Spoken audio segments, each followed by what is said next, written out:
Good morning. So this is our very first emergency live stream discussion. So there are two topics on the agenda.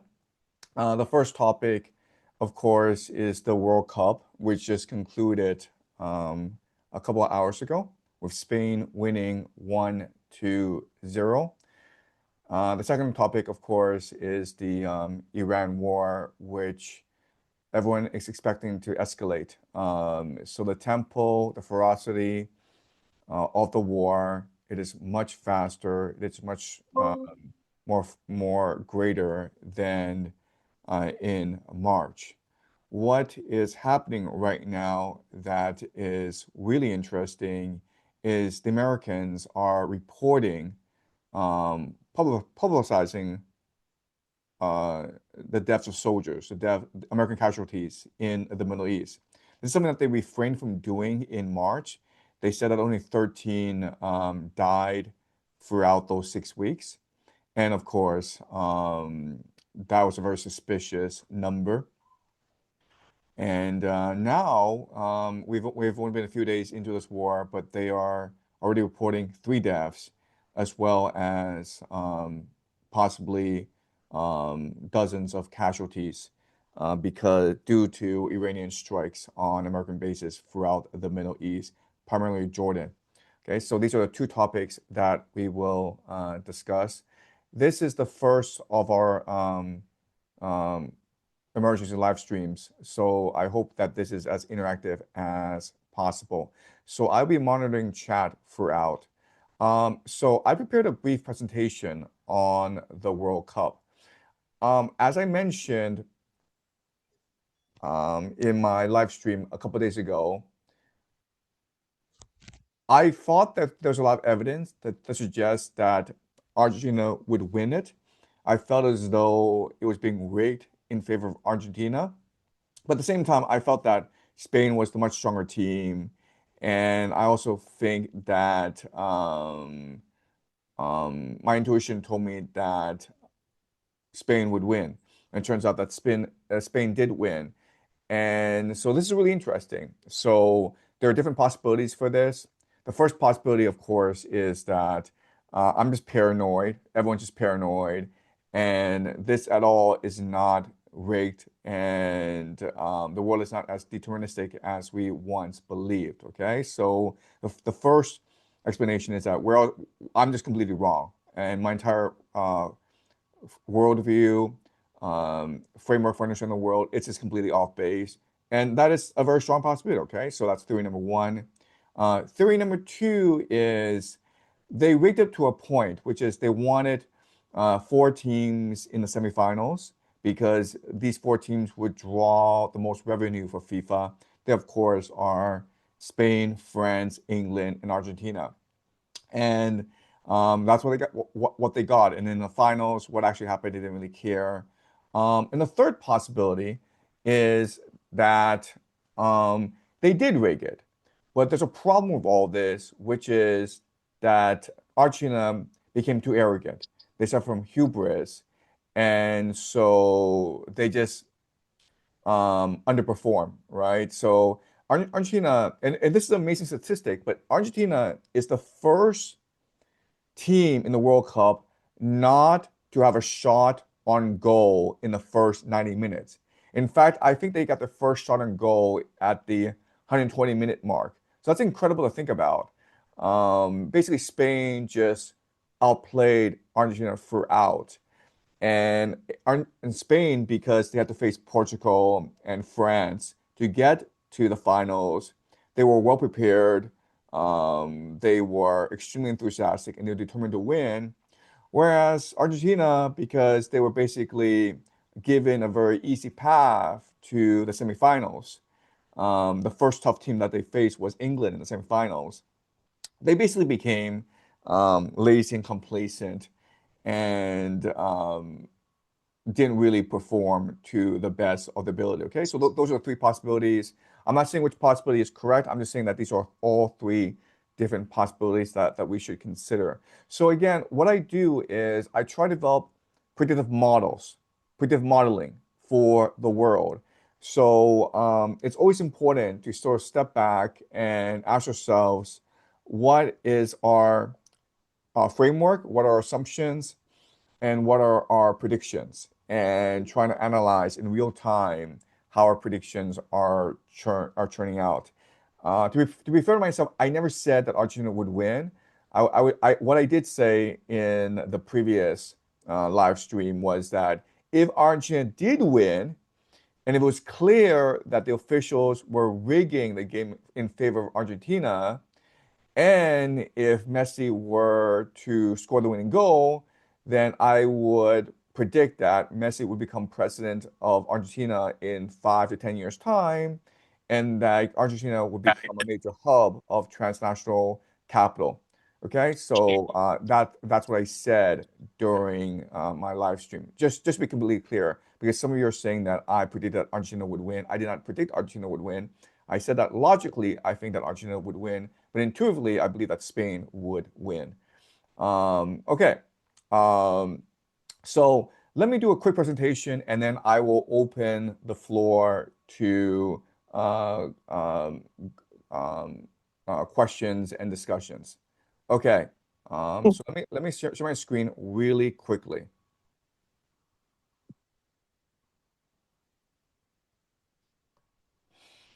Okay. So this is my presentation on the World Cup. First of all, I want to thank Alfred, who sent me a very long email pointing out the problems with my analysis. And he's absolutely right in that I was making a lot of factual mistakes in my analysis. The first thing that's really important is to appreciate that there are quite a few high-profile um, uh, world football stars who do represent Israeli companies. For example, Cristiano Ronaldo does represent an Israeli company. Also, second thing that we need to keep in mind is that when Messi went to Israel, he did so as part of FC Barcelona's 2013 History Tour, meaning that he visited both Israel as well as Palestine. So that's something that's really important for us to remember. And the last comment is that a lot of people in the comments say that the FIFA World Cup is rigged in favor of certain teams, and there's very little evidence that is the case. You can make arguments back and forth because there's a lot of information that supports both sides. Okay, so this is a very good email, and I want to thank Alfred for taking the time to write this. I also this email also made me think a lot about my methodology, and I can be very extreme at times. Sometimes I prefer the soundbite. Sometimes I want to make this bold statement that goes viral.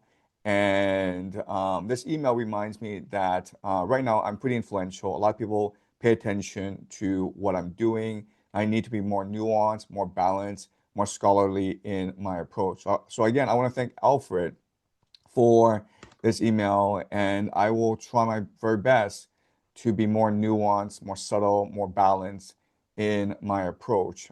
Because ultimately, I see myself more as an educator rather than as a social media influencer. I'm here to help people develop their own analytical models. I'm here to help people develop their own critical thinking skills. And that's what I want to do for the next 50 years. I see myself as a teacher of the world. I feel extremely privileged to be in this position, but I also appreciate that with this position, with this privilege comes a lot of responsibilities. And so I apologize if I was misleading people in the past. So thank you again, Alfred, for this email. That said, I want to go over some things I found interesting about the lead up to the finals. So the first thing I'll point out is like if you look at Polymarket, Polymarket had Spain at winning about 59% to 40, Argentina at 41%.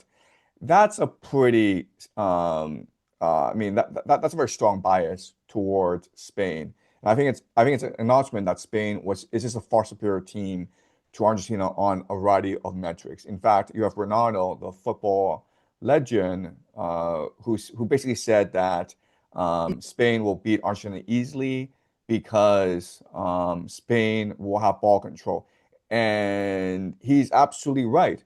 I mean, he did say that Spain will have the ball the entire time. They have excellent ball control. They work well together as a team. So he's absolutely right, and this is exactly what happened during the World Cup, and that's why Spain won 1-0 at the end of the day. That said, a lot of people will point out some problems in the lead up to the World Cup, and I found these things funny. Okay, so we know the result. We know that Argentina didn't win, but there are some funny things that was happening in the lead up to the World Cup. The first thing is the referee who will be in charge of the World Cup final. He did have an altercation with the law 6 years ago. He was found in a brothel with cocaine, guns, and 20,000 euros. And there's actually a news report from Slovenia about this. This is on Yahoo Sports, but it was translated from a news outlet in Slovenia. But this has happened in the middle of the COVID pandemic, and police conducted a raid against prostitution, and they found this referee in the cabin, and he ran away. He tried to flee on a boat, and they arrested him. But after a few hours of interrogating him, they found he had no direct connection to criminal organization. Okay, so this is a really funny thing that the internet digged up about this referee. Um, as you can imagine, there was a lot of superstition, a lot of divination in the lead up to the World Cup. This is an Argentina popular show, and there they brought in a fortune teller to predict that Argentina would win the World Cup. Javier Milei, the president of Argentina, did not actually go to the game because he believed that him going to the game would jinx the team, and so he stayed at home and did all the proper rituals to ensure that Argentina would win the game. You have two major celebrities, Conor McGregor as well as Drake, betting in favor of Argentina. Drake himself bet $1.5 million on Argentina to win the World Cup final. This is nothing to him, right? This is like nothing to this guy. But it shows that they are very supportive of Argentina. You have Benjamin Netanyahu meeting with Argentina's ambassador to Israel, a man named Rabbi Shimon Wasnis, and Netanyahu expressed the greatest support for Argentina. And the reason why is, well, first of all, Argentina and Israel have become very close these past 2 years. Um, and the president of Argentina, Javier Milei, is actually part of the Chabad Hasid movement. In fact, what's really interesting is that having Milei's visit, first foreign visit as head of state was to the grave of Rebbe Sneerson in Queens, New York. Um, that grave, by the way, and this is really interesting, is the most visited Jewish holy site outside of Israel. So there's a very strong connection between Israel and Javier Milei. Another interesting thing is that after Argentina defeated England in the semifinals 2-1, they unfurled a banner saying basically the Malvinas. The Malvinas is Argentina's name for the Falklands, belongs to Argentina. And this is clearly a violation of FIFA's ban on political statements during sporting matches. Listo, And Daniel. and the Yeah, White super. the White House, the White House, the White House came up with a statement saying, "Well, Argentina has a right to free speech." That is true, but FIFA rules are pretty clear about this. You are not allowed to discuss politics in sporting matches. So this is clearly a violation. Um, and I think this Falklands issue will become a major issue in Argentina for next year. Now that the World Cup is is over. Some of you, if you're here, could you please unmute? Could you please mute yourselves? While I'm talking, it's important that you mute yourself. After I finish discussing, I'll leave the room. I'll open the floor to discussion. So if you have if you want to have a question, please raise your hand, okay? And I will unmute you. Okay. So again, Javier Milei says himself the Malvinas were, are, and will always be Argentine. So this shows us that in the next within the next year, the Falklands will become a major geopolitical issue. And this is interesting because right now the UK controls the Falklands, but the UK is really far away. And there's something called the Monroe Doctrine, which is the Americans claim sovereignty over the entire Western Hemisphere. So I would not be surprised if Argentina, in order to stir up national sentiment, they were to make a claim for the Falklands, and the Americans would support this claim. And there's really nothing that England could do about this, right? Right now, Trump is trying to dislodge England from the Western Hemisphere. That basically means two places. No, actually three places. It means the Falklands, it means the Caribbean, and it means Canada. All right. So basically, Trump is just trying to claim imperial control over the entire Western Hemisphere, and Argentina will be his proxy in order to do this. That is my guess.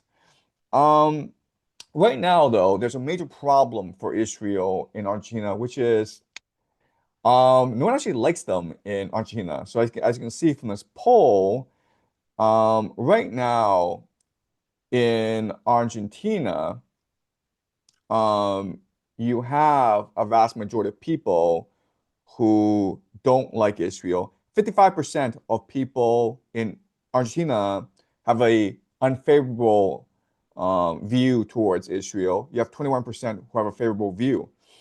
And this is consistent throughout the world. There are only four countries in the world where actually Israel has a net favorable rating, and those are India. India is the largest country, and India it's 28% who oppose Israel, 32% who support Israel. The other three countries are, and this is like really funny, but like they're in Africa. There are Kenya, Nigeria, and Ghana. Okay, these are the only four countries in the world where Israel has a net favorability rating among the population. The elite are a different issue, but among the population, um, Israel is extremely unpopular.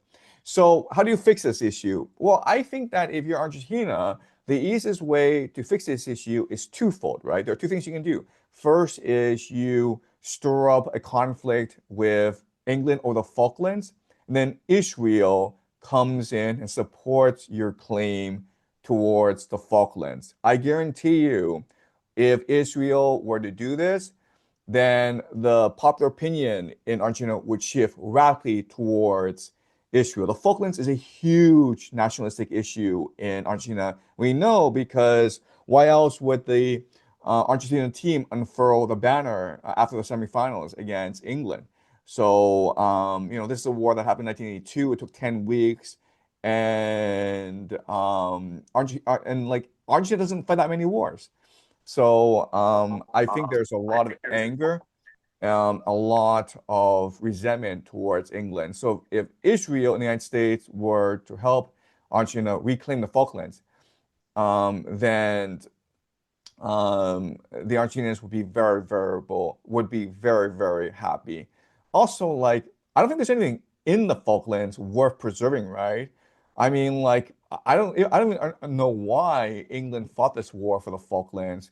If England gives up the Falklands, it doesn't really matter that much, considering all the problems that England is facing right now back at home. I mean, there's about a civil war that will emerge possibly in in England. So that's the first thing that can happen that would change the public opinion of Argentina. Something that could happen is, and I think this will happen, is that Messi becomes president, right? Because Messi is like God in Argentina. And if Messi were to become president, he'd be the perfect puppet. The Argentinians would just go along with whatever Messi wants, and maybe Javier Milei or some other people would be behind the scenes pulling the strings. Okay, so I think these are my two predictions for Argentina, given the situation in that country. The first is like Falklands will become a major issue in the next year, and I think that Argentina will be able to reclaim Argentina with Israel and the United States supporting them. The second prediction is that Messi will become president of the United States in the next 10 years. Okay. So that is it from my end on Argentina. So are there any comments or questions um, about this presentation before I move on to Iran? Iran will actually be the bulk of our discussion, I assume, but um, um, does anyone? Okay, Kitty here has a question. So Kitty, just to warn you, this will be on YouTube. So if you're not comfortable having your face in public, just don't show the screen. Okay, I can hear you fine. So Kitty, can you please ask your question? Thank you so much, Professor.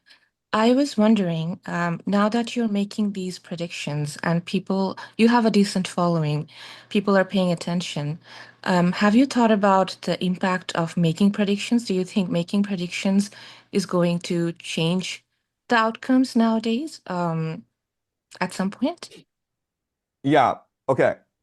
So that's a great question, and you're absolutely right in that. In theory, me making these predictions should influence the outcome. Um, but um, my intuition tells me that's not the case. Okay, so I want to use an analogy.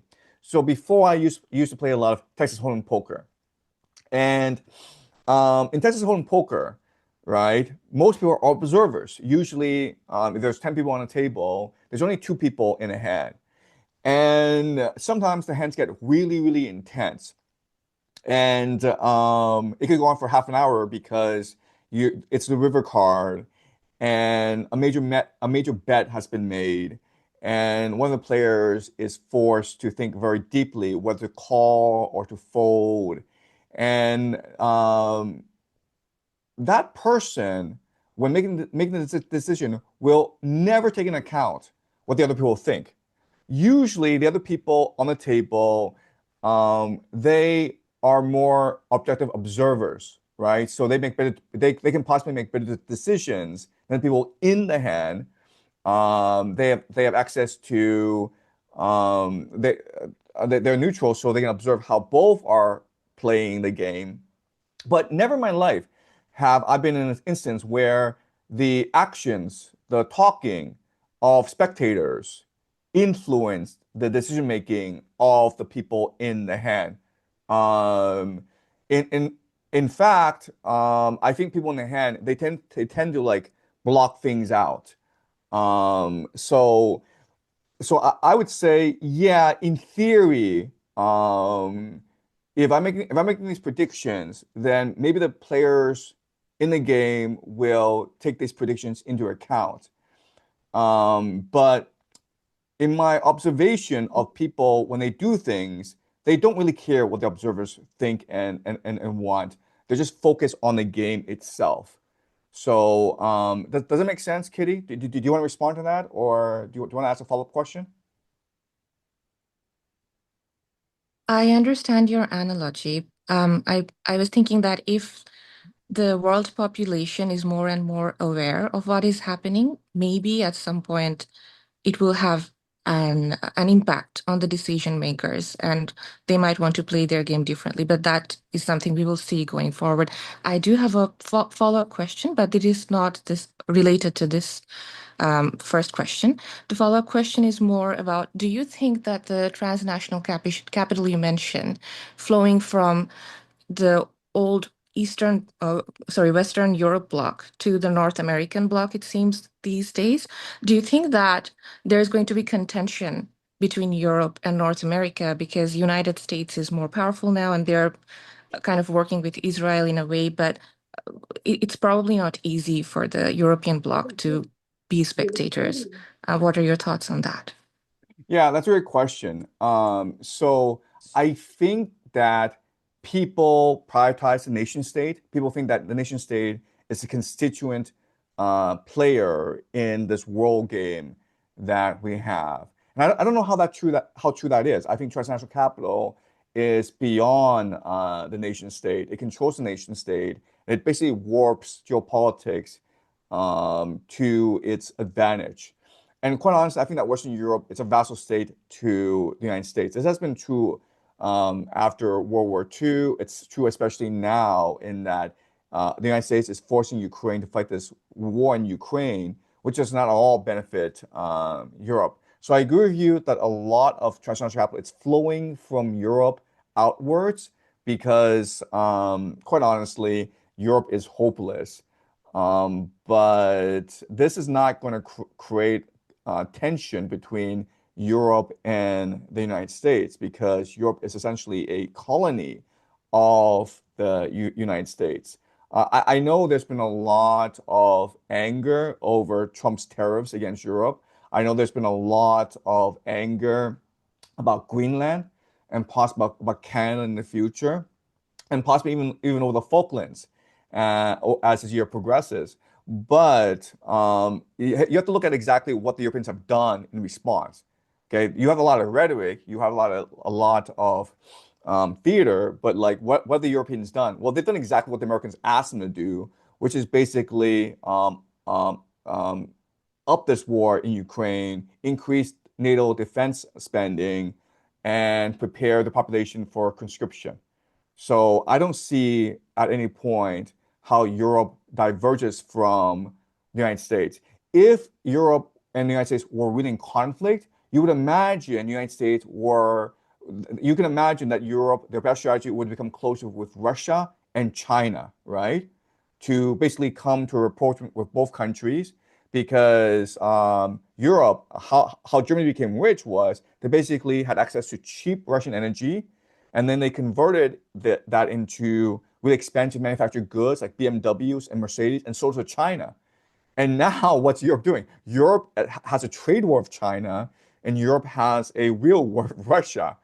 So I don't see how the United States and Europe are conflict with each other. Okay. Archer, did you have a question? And guys, I know there are a lot of questions, but could we just please stay on topic? I know a lot of you are interested in the Iran war, but we'll get to that in the next section, okay? Archer, could you unmute yourself and ask your question, please? Or make your Yeah, comment? yeah. First of all, thanks for taking my question. I remember last time you were talking about like the possibility or like the concept or theory of Argentina kind of becoming a resource colony for like I think like Israel or America.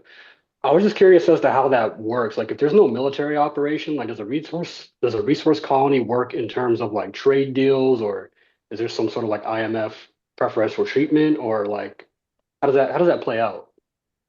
Yeah, that's a great question, okay? So my theory about this is you're absolutely right in that, okay, well, in order for Argentina to become a resource colony, it needs to build a manufacturing capacity to be so. Right now, you have a population that's poor, but pretty complacent. They're pretty happy with the way things are. They don't want to exploit the environment. They don't want to go build factories. They're pretty happy with the way things are. And those who are unhappy, they just move out. It's like Canada, right? So the only solution to this problem is population replacement through immigration. Okay, that's a strategy. So right now you have, I think that you have lots of, well, I do know you have lots of IDF soldiers going to Argentina every year on a tourist visa to visit. Every year, there a billionaire. I forget his name. But he has a ranch in Argentina. He brings about 10,000 IDF soldiers for a summer retreat every year in for Argentina. you have Javier Milei signing trade deals with Israel. But the only way that Argentina can reach its full potential as a resource colony is if you bring in lots of immigrants. And who are the most ideal immigrants to bring in? Indians. Okay, so imagine a situation where Israel provides the muscle, the IDF basically, and you have Indians coming in as energy, as labor. And look, right now, India and Israel are like best friends. Modi and Netanyahu have become really close. And the logic of this is really simple. If you're India and you'll become the next China, you cannot use China's playbook, right? You cannot have American companies come in and build up your manufacturing capacity like they did in China in 1980s and 1990s. Because first of all, the Americans already did this and it didn't work out well for America. But also, India is a democracy, so it does not have the state capacity of China, where China can just politically will will this into being. It can basically create these political policies that shift the people from the countryside to the factories. China also has a really good logistics network. That really is the key to China's manufacturing success. Its logistics network, right? It's able to move people from the countryside to the cities. It's able to move supplies, move raw resources from all around the world to China, and then export manufactured goods all around the world. So India cannot be next China, right? At the same time, India has a major advantage over China in that China is aging, whereas India has a pretty young, vibrant population.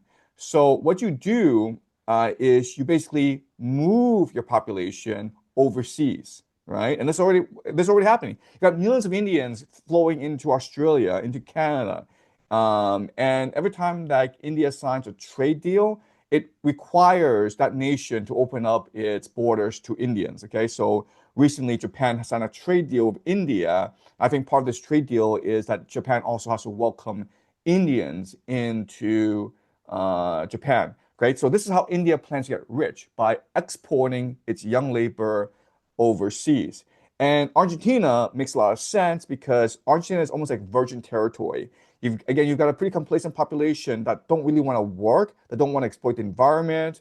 And so if you just marry Indian energy with Zionist capital, this will be an unbeatable combination. Okay, and that's the idea. That's a plan to force massive immigration to Argentina to create this resource colony. Does that make sense, Archer? Did you want to ask a follow-up question or make a comment? Wow, that makes perfect sense to me. I never really thought about it that way before. I never really considered what the trade deals would look like. But that's a really interesting take, and I appreciate the answer. Thank you. Thanks so much, Archer. That was a great question. Okay. HH, could you unmute yourself, please? HH. Yeah, yeah. Hey, John. I'm from Australia and I love your videos. Thanks very much for what you do. So my question is like, when it comes to Argentina, like why Argentina of all countries? Like, what is the history of Argentina and like how did this goofy hair clown, Milei, how did he like become president? Like, he seems like as a goofy clown. Yeah, I don't really know much about Argentina. Can you please explain? Yeah, okay. Yeah. Great question. Okay. So um if I'm trying to venture capital, I'm basically a VC, right? I'm a venture capitalist. And I'm always looking for the best bang for my buck. I'm looking for the best investment opportunity. And there's certain criteria I need to meet to figure out if it's a good investment or not. Okay. First of all, I need to look at its potential, its growth potential. Can it scale? How wealthy can it become? So I don't invest in the United States because the United States is saturated with wealth. It's actually reached its potential a long time ago. I don't invest in China either because the population is aging, the economy is in decline, its geopolitical prospects are not that bright, right? Because China's an export economy, and if there's a war raging around the world, well, that economy collapses. Okay, so I don't look at where everyone's looking at. I look at potential growth possibilities. All right. So that's the first point, that criteria. Number one is potential growth possibility, right? So where are certain places in the world where there's tremendous growth possibility? Well, Argentina is one place. right? Because low population, lots of resources, really untapped environment. Okay, that's number one. Number two would be a place like Australia, where Australia has a pretty advanced industrial base, but it hasn't reached its full potential yet. Okay, so Australia is another possibility. Ukraine is another possibility, but there's a war in Ukraine, right? Canada is another possibility, but Canada is controlled by the United States. So if I just look at all these possibilities, I'm stuck with Argentina as the place with the best growth potential that is yet untapped. Okay, that's criteria number one. Criteria number two is I'm looking at security, right? So if I put my money in a place, I want it to be safe.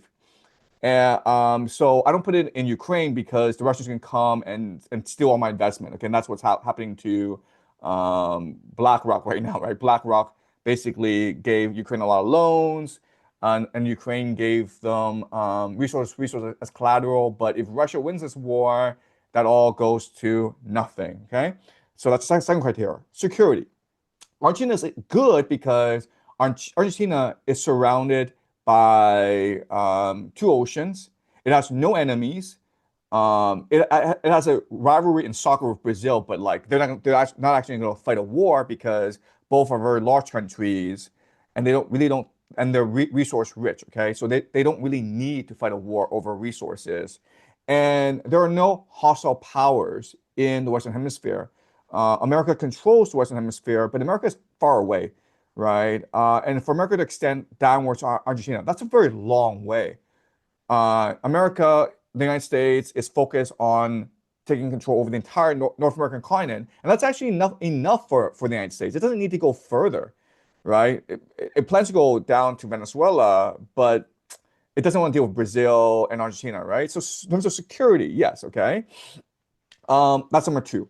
And number three is uh, my potential to co-opt the political system. That's very important to me because if I'm an investor, I need to rig the game to benefit me, right? I'm not going to go and deal with democracy. I'm not going to go and deal with these crazy monarchs, right? Argentina, it's a democracy, but it's a pretty corrupt democracy. So I'm pretty sure I can influence the political system. Argentina is basically a corrupt oligarchy, right? So I know that I can use my capital to co-opt the oligarchy and bend them to my wishes. Okay, so if you think about it, only Argentina will fit all three categories. One is growth potential, right? Untapped resources. That's number two is security. Number three is you can co-opt the political system. All right. So you do this three criteria for any other place, and you're like, well, it doesn't really fit, right? So let's go to Australia, where you are. Well, okay, sure, untapped market, lots of resources, fine.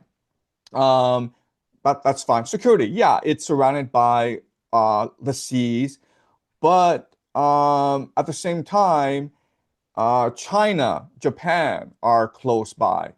But that's fine. The third issue, though, is problematic in that Australia's democracy. And do I really want to deal with the native population?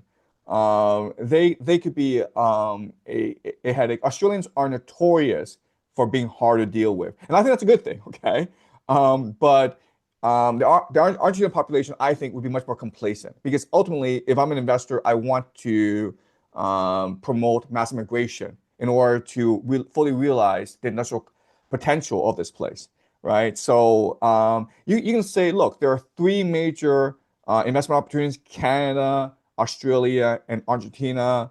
I think Argentina makes the most sense from the viewpoint of transnational capital. Argentina is basically the most ripe for colonization, for conquest. Australia, Canada, they're still part of the Anglosphere. They're basically resource colonies of the city of London, so you have to deal with the city of London. Whereas Argentina, again, it's virgin territory. So that's why they're looking at Argentina. Does that make sense to you, HH, or do you want to ask a follow-up question? Yeah. Sorry, I'm almost sick. Yeah. I mean, that's a really good explanation, man. Yeah, I mean, we have the lowest positive perception of Israel on Earth. So yeah, well, I mean, we're Aussies, we're America's bitch, but like, again, like we're pretty self-standing, I guess. Yeah. So like, who is Millet? Who is Javier Millet? And is he like a was his career like engineered by transnational capital from the beginning, or the transnational capital just sort of like attached them to him because they saw a ripe puppet or product? Yeah, so I don't know enough about Javier Milei to comment, but there is a trend of how these individuals who seem to have no political background, they emerge out of nowhere. So I think Javier Milei, he was an economist, and he was a TV pundit that was known for sort of like clownish behavior and sort of outrageous comments. He's a very fierce libertarian, and then somehow he suddenly um, became head of Argentina. But I think a lot of his appeal was the fact that he promised to be a revolutionary. He's basically like Donald Trump of Argentina. He promised to take a chainsaw, famously took a chainsaw and like just, cut apart the Argentinian bureaucracy that was holding Argentina back. And the other thing about Javier Milei that's very important is that he's very close with Habad Lubavitch, okay? And I've talked about Habad Lubavitch before. Look at Habad Lubavitch. It's really interesting how they're connected to Donald Trump. They're connected to Vladimir Putin. So they're connected to Donald Trump through his son-in-law, Jared Kushner. The Kushner family are very heavy into Habad Lubavitch.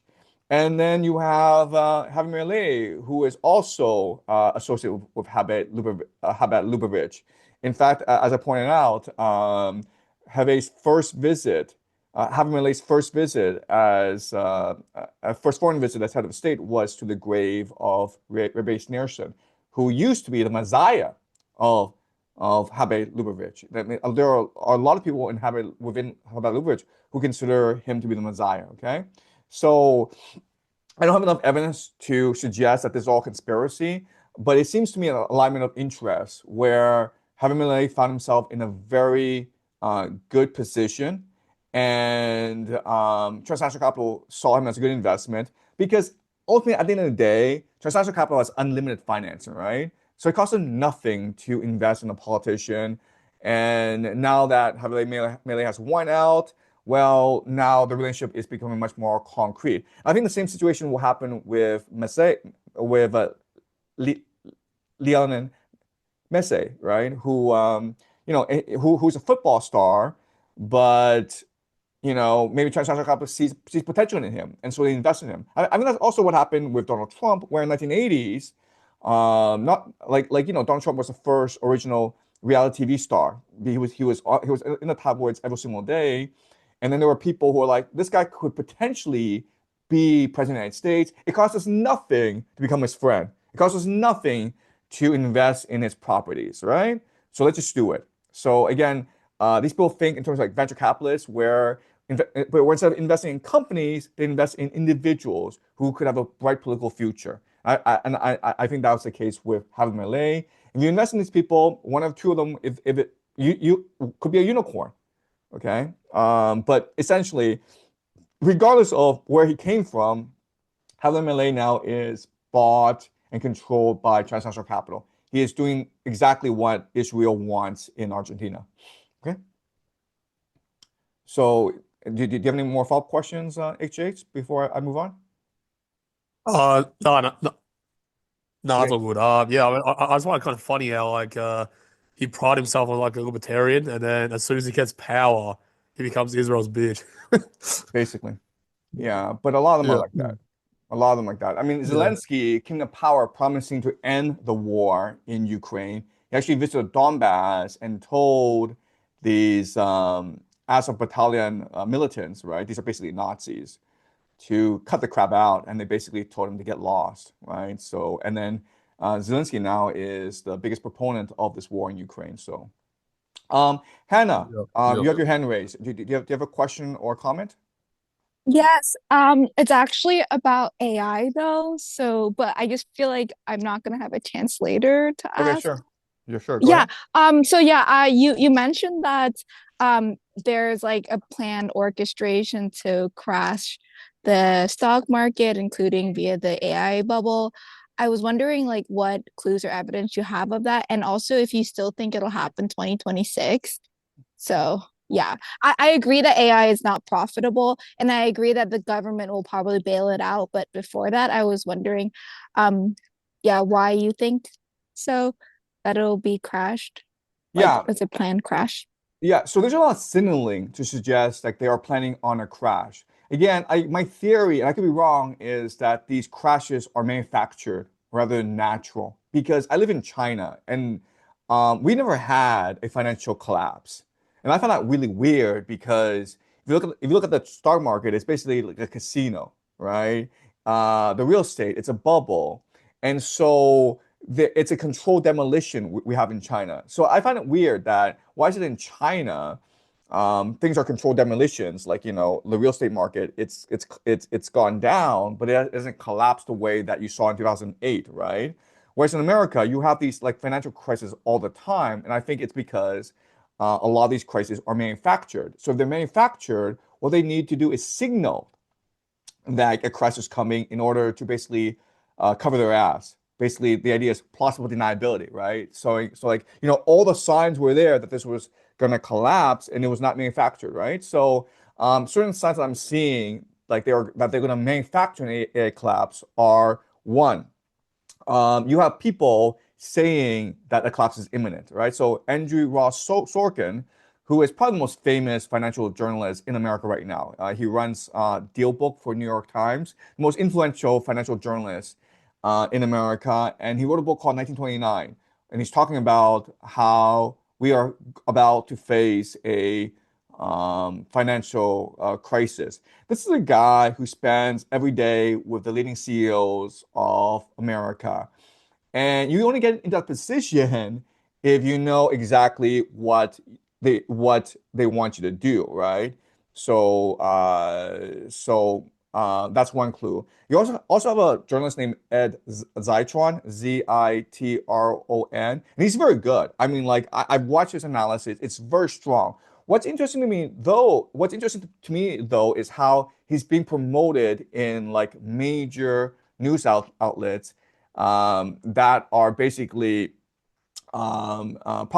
propagandists for the oligarchs, so Bloomberg, CNBC, and he is saying that the AI is a complete bubble. Okay, OpenAI cannot make money; it will never make money, and the collapse will happen very soon. Okay, so the first thing that you have is signaling. Okay, then you have really prestigious institutions like the Bank of International Settlements, the Central Bank of Central Banks, coming out with reports saying that because of this war in Iran, because of disruptions to the global supply chain, you will have the collapse of the AI bubble. That I think is a very, very strong signal. And number three is you have people like Sam Altman who are openly discussing that the American government should take a stake in OpenAI.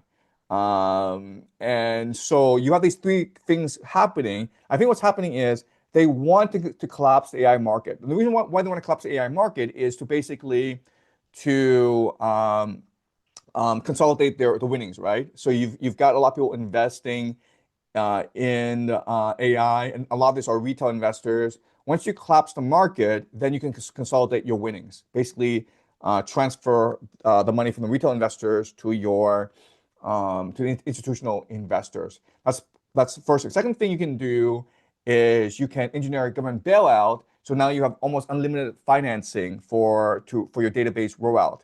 Also, the major issue with the databases now is local opposition. But if it's being run by the government, then you have things like eminent domain come into play, and you can now quash opposition. Also, these data centers consume a lot of water as well as electricity, right? So you need government support, government subsidies in order to maintain these data centers. And the third thing is to basically consolidate the market, right? So you've got too many players, you consolidate the market. And by the way, this is exactly what happened in the dot-com crash and in the subprime crash as well. After this dot-com after the dot-com bubble burst, you had a few players emerge as the dominant players and we became essentially monopolies, such as Amazon and Google. And then these oligarchs were able to consolidate the winnings, right?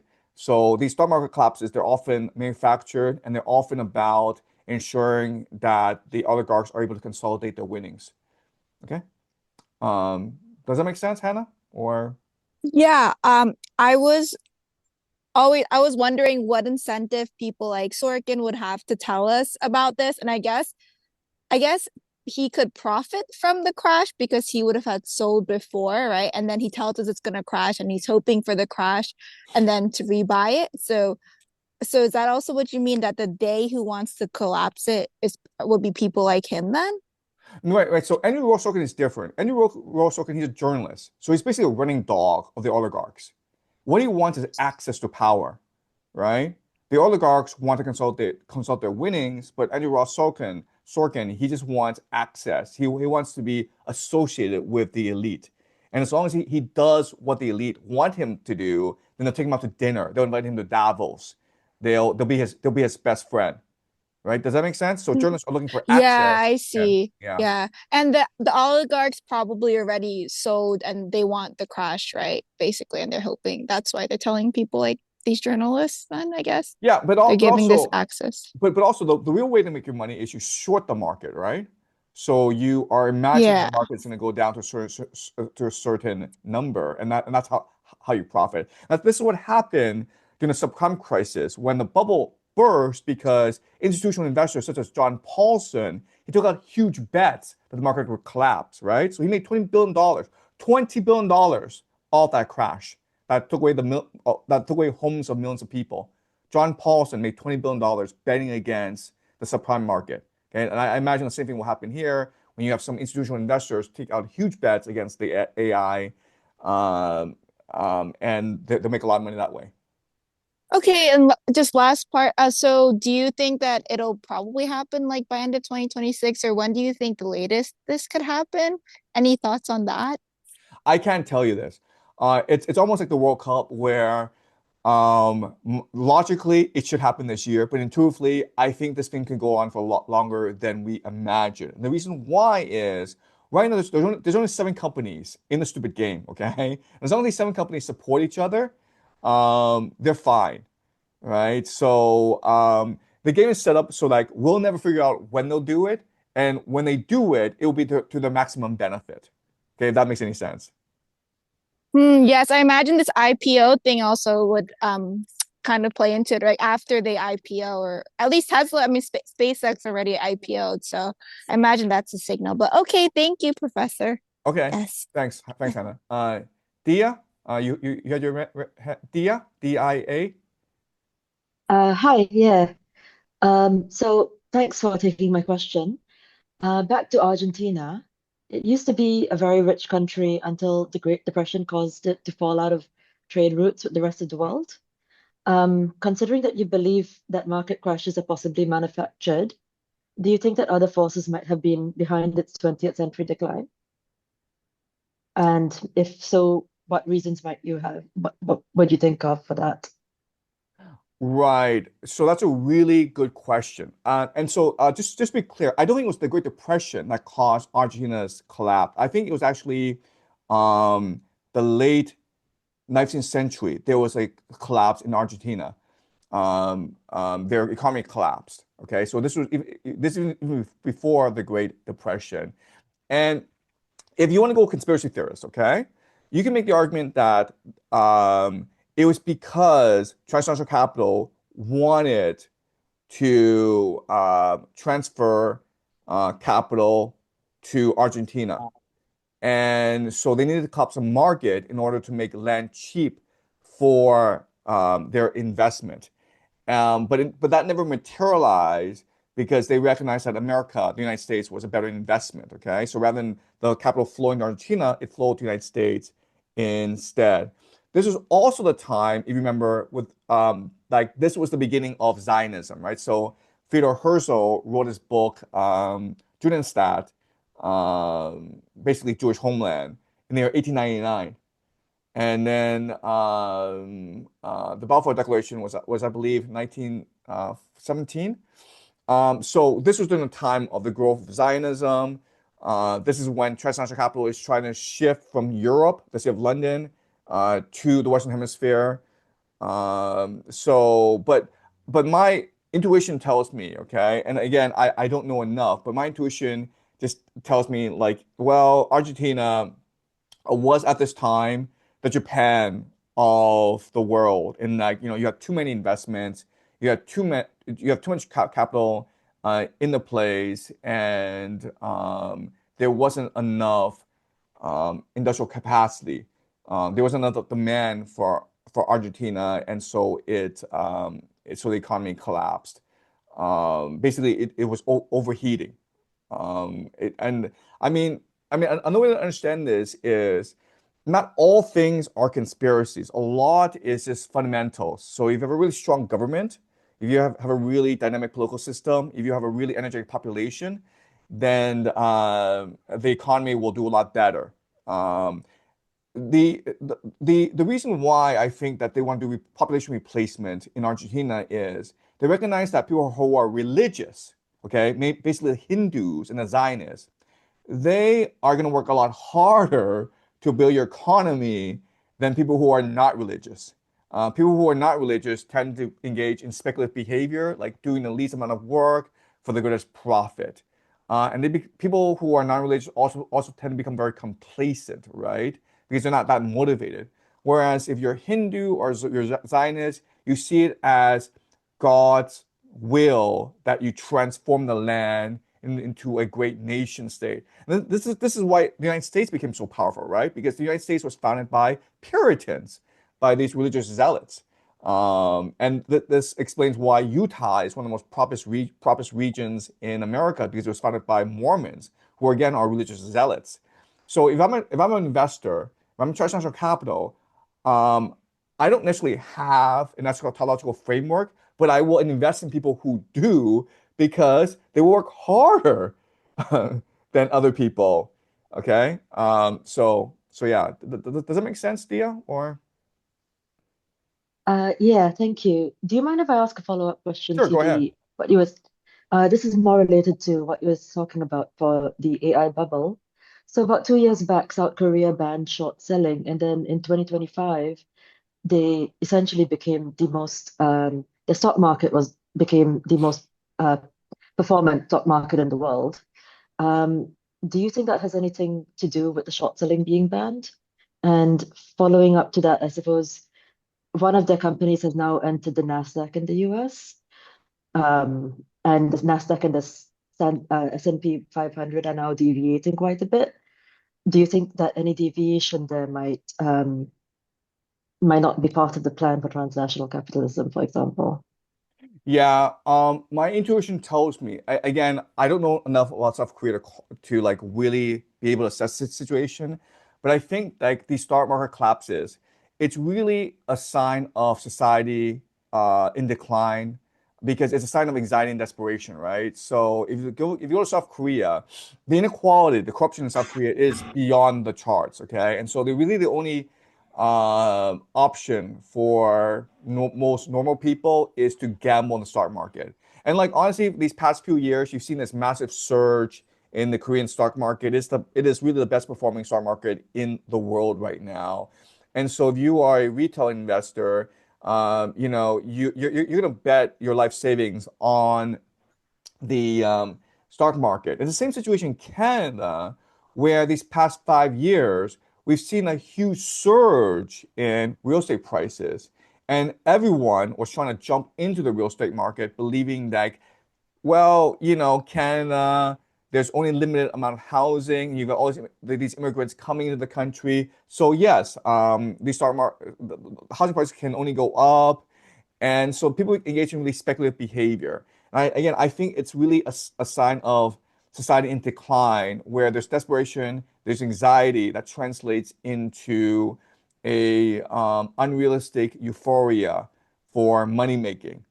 People are engaging in speculative behavior So rather than invest, people will now gamble. And so we're seeing this in Canada, in Australia with real estate speculation. We're also seeing that in South Korea with stock market speculation.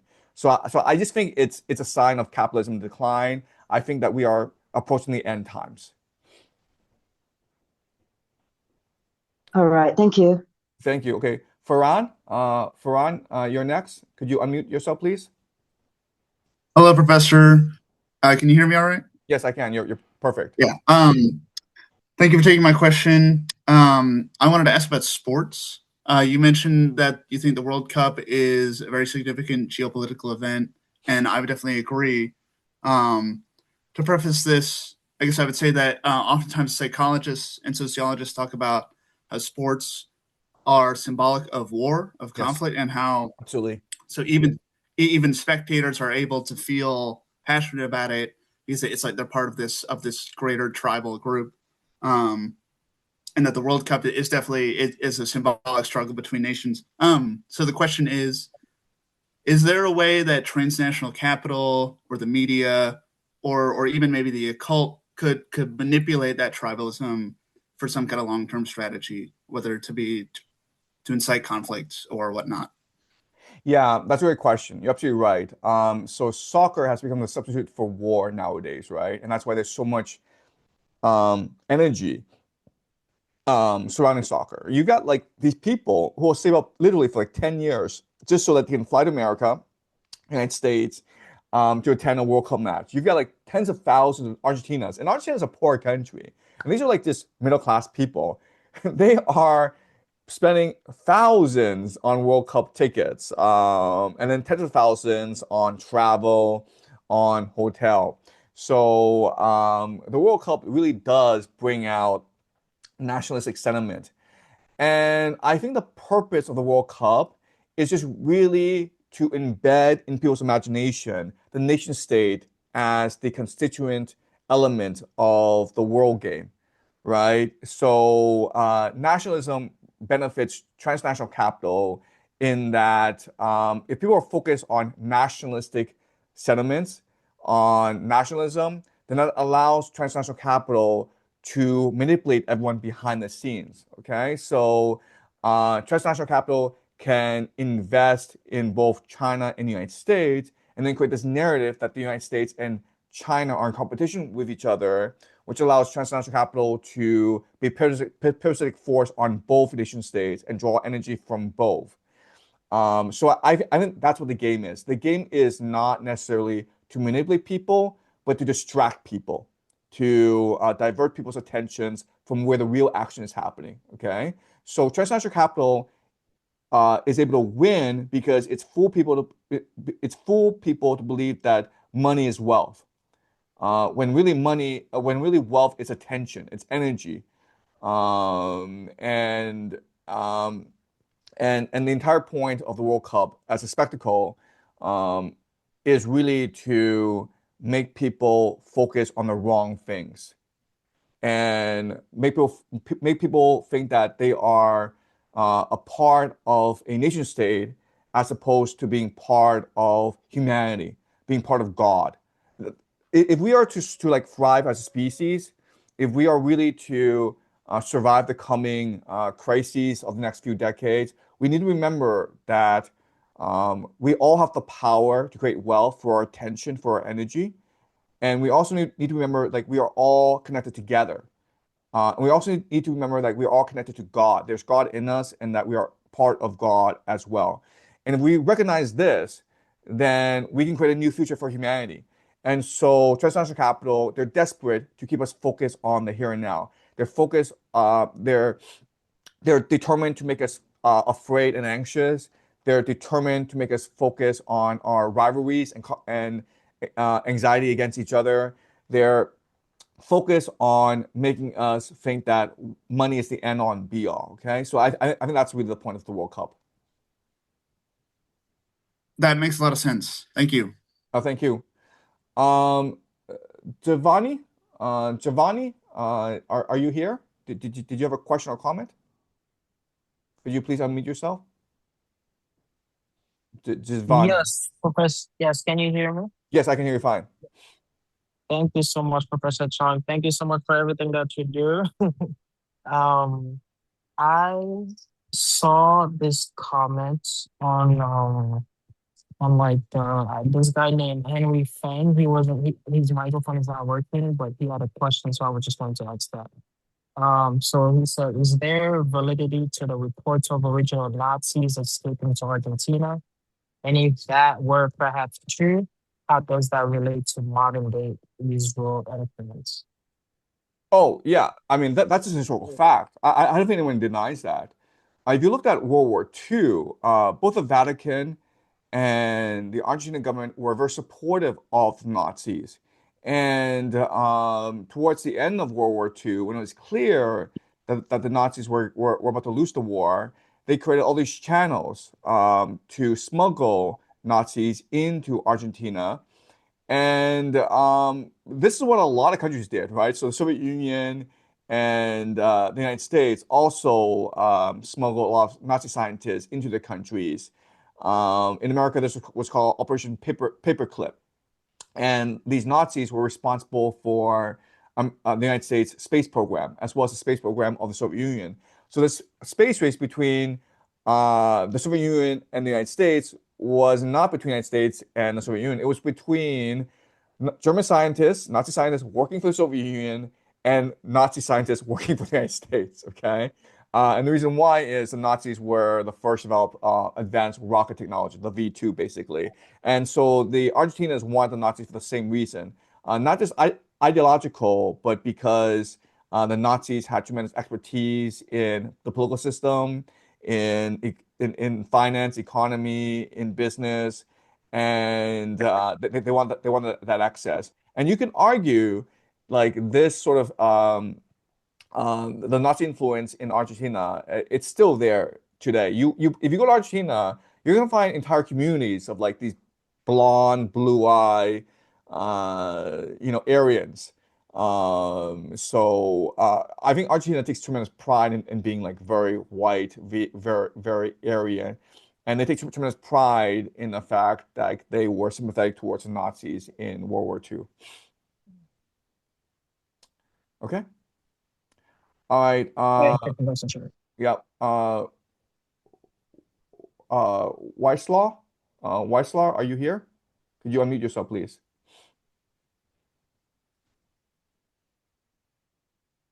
Okay. Samsareka? Samsareka, are you here? Samsareka, do you have your hand up? Did you want to ask a question? Please unmute yourself.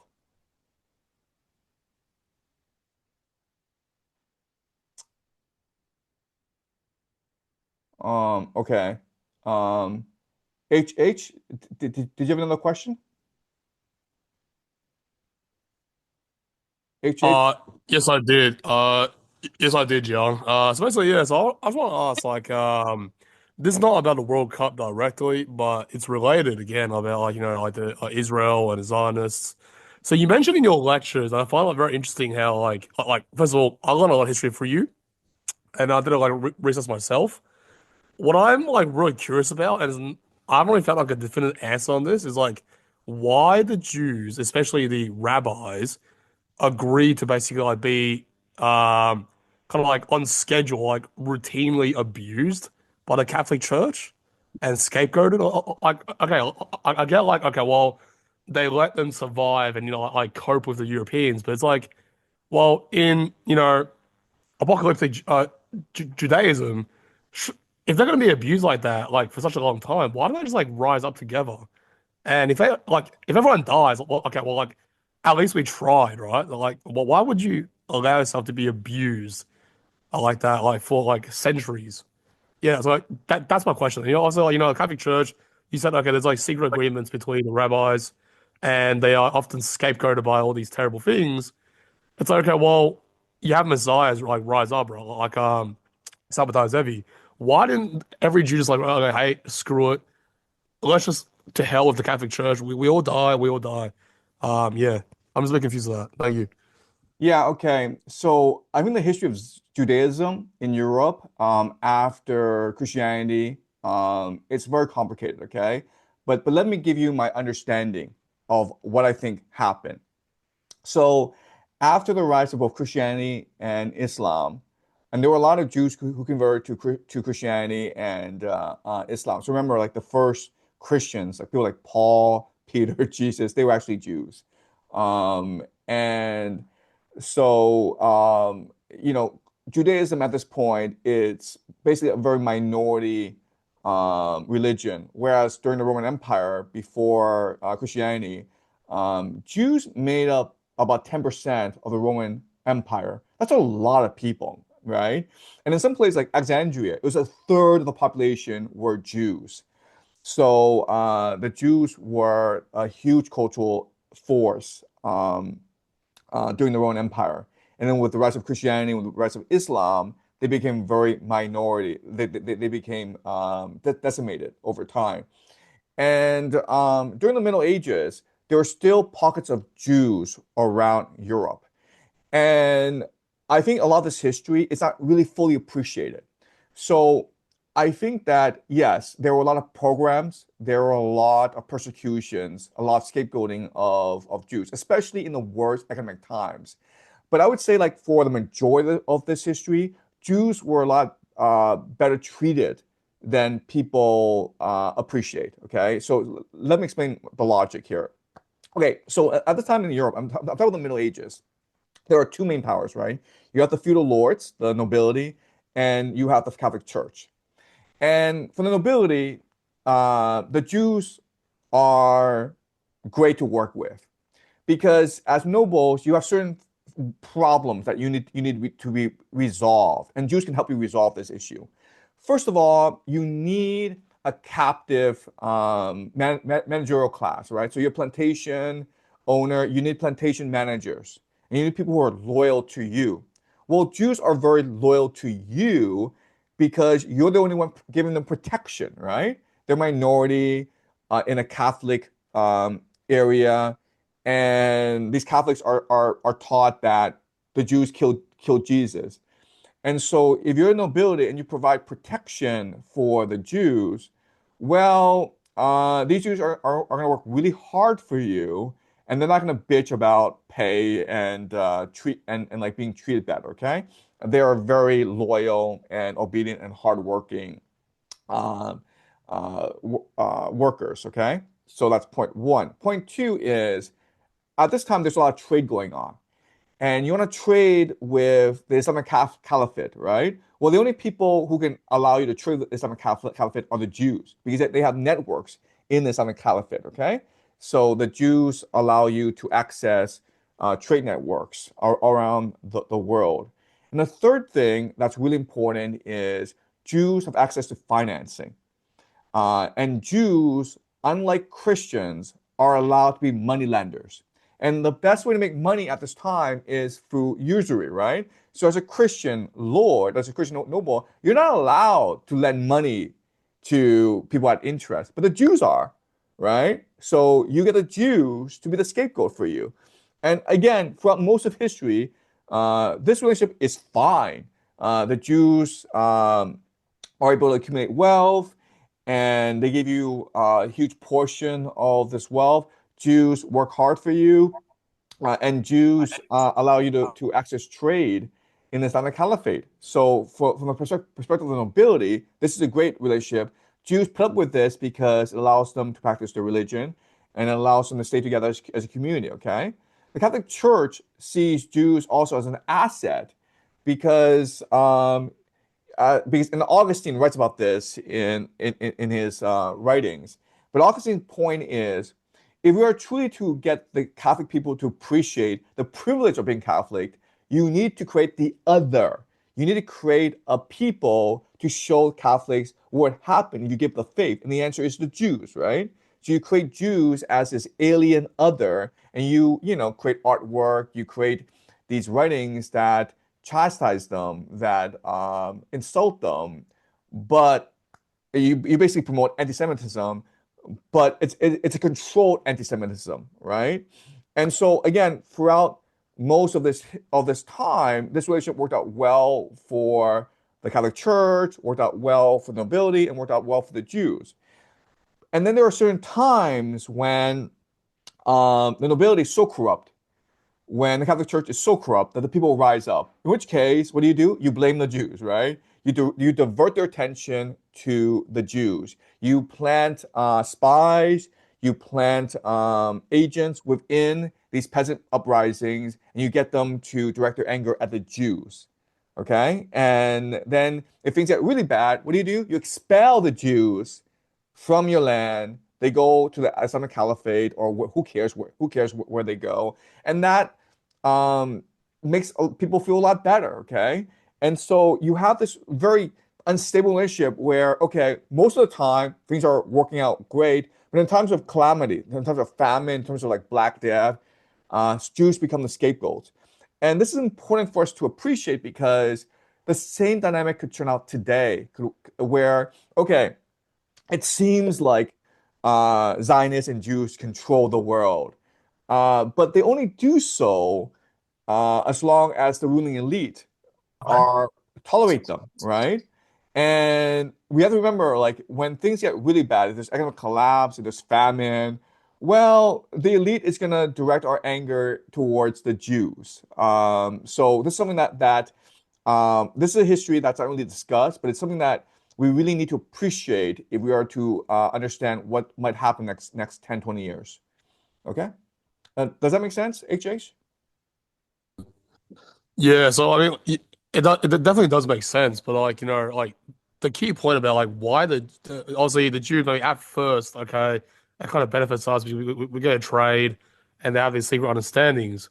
But then once they get like abused so much, why would they just like keep sort of like, accept the fact that they're second class or like subhumans, Yeah. and at any time they can be disposed by a higher power. So they're kind of like conscientiously accepting that they are a second class people. Why would they do that? Because it's not like once or twice.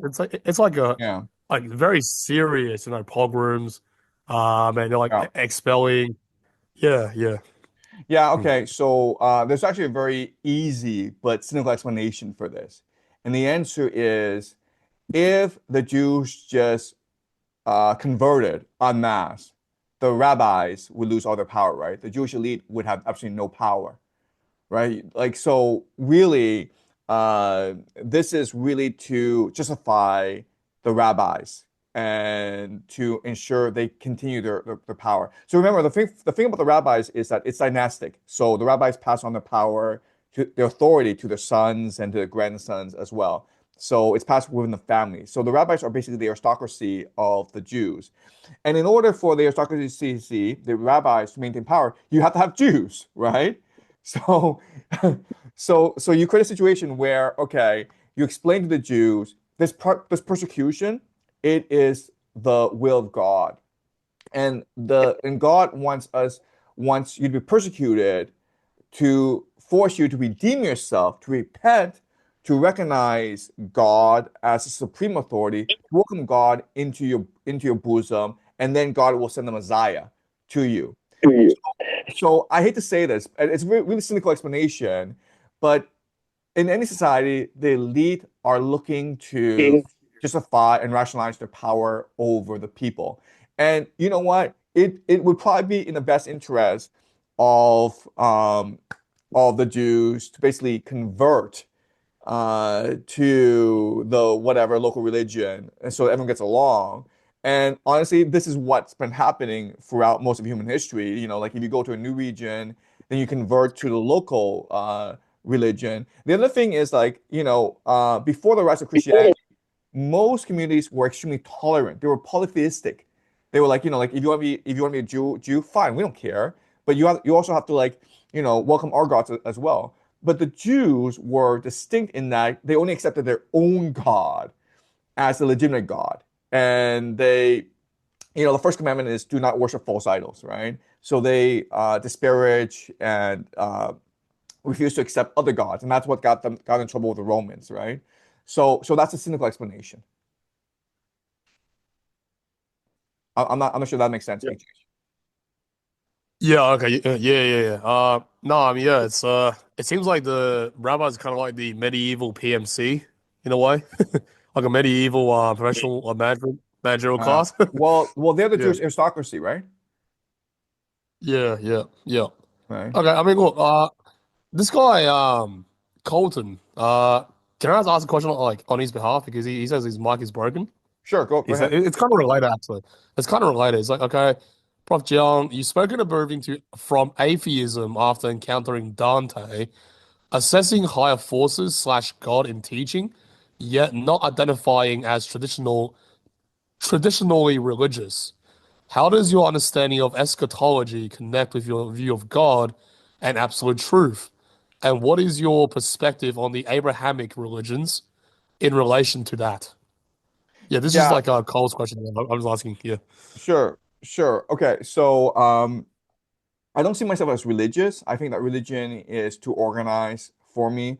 I see myself as spiritual.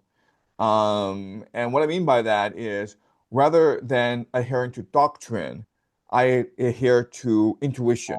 And my intuition tells me like we are all part of God, and God is part of us. I have a lot of issues with eschatology. And my main theory is that we have eschatology because of the Proto-Indo-European religion. So the Proto-Indo-European religion is unique in human history in that it's really the first first systematic religion that believes that violence is what created the universe. Okay, so before the Proto-Indo-Europeans, most traditions subscribe to a animistic or a mother goddess understanding, which is a belief in the balance and harmony of the world, and that we're all part of the mother goddess and we're all part of nature. And the Proto-Indo-Europeans are imperialistic in that they believe that it's violence that created the world. And so the most basic myth of the Proto-Indo-Europeans is like in the beginning they were twins, okay? And then one twin had to kill the other in order to found the world. And this is a myth that becomes a template for, the Roman religion where Romulus has to kill Remus in order to found Rome. It becomes the foundation for many religions, especially the Abrahamic religions. And the thing is that, like, if you believe the world was created through violence, you also have to believe the world must end with violence, and that's why you have eschatology. Okay, so the Proto-Indo-Europeans gave us both Zoroastrianism as well as Judaism, and over time, both of these will become extremely eschatological. So that's my understanding of what happened.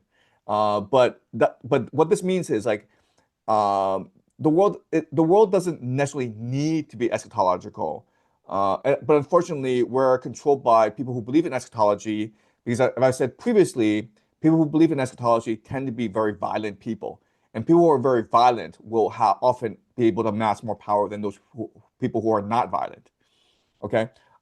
Kitty, did you have a question? I will ask a quick question. I don't want to keep you from going to the Iran politics. Um, the question I have is, I really appreciate your lecture series on Dante. That was very new. I did not have any idea about Christianity before that, so it was beautiful how you extracted messages of love and wisdom from that. But what also stood out was your interaction with the students, the way you talked with each other and kind of got a new perspective. Did you also plan to have more sessions like these on different epics that humanity has to offer? Because there might be things that are hidden in open out there that we might benefit from if you were to look at it, and if we had those discussions together. Yeah, I think that's a great idea. I would love to do a summer series on the Vedas, on the occult, on the teachings of, say, maybe Manly P. Hall and Rudolf Steiner, because I think like these texts would lend themselves to great discussions.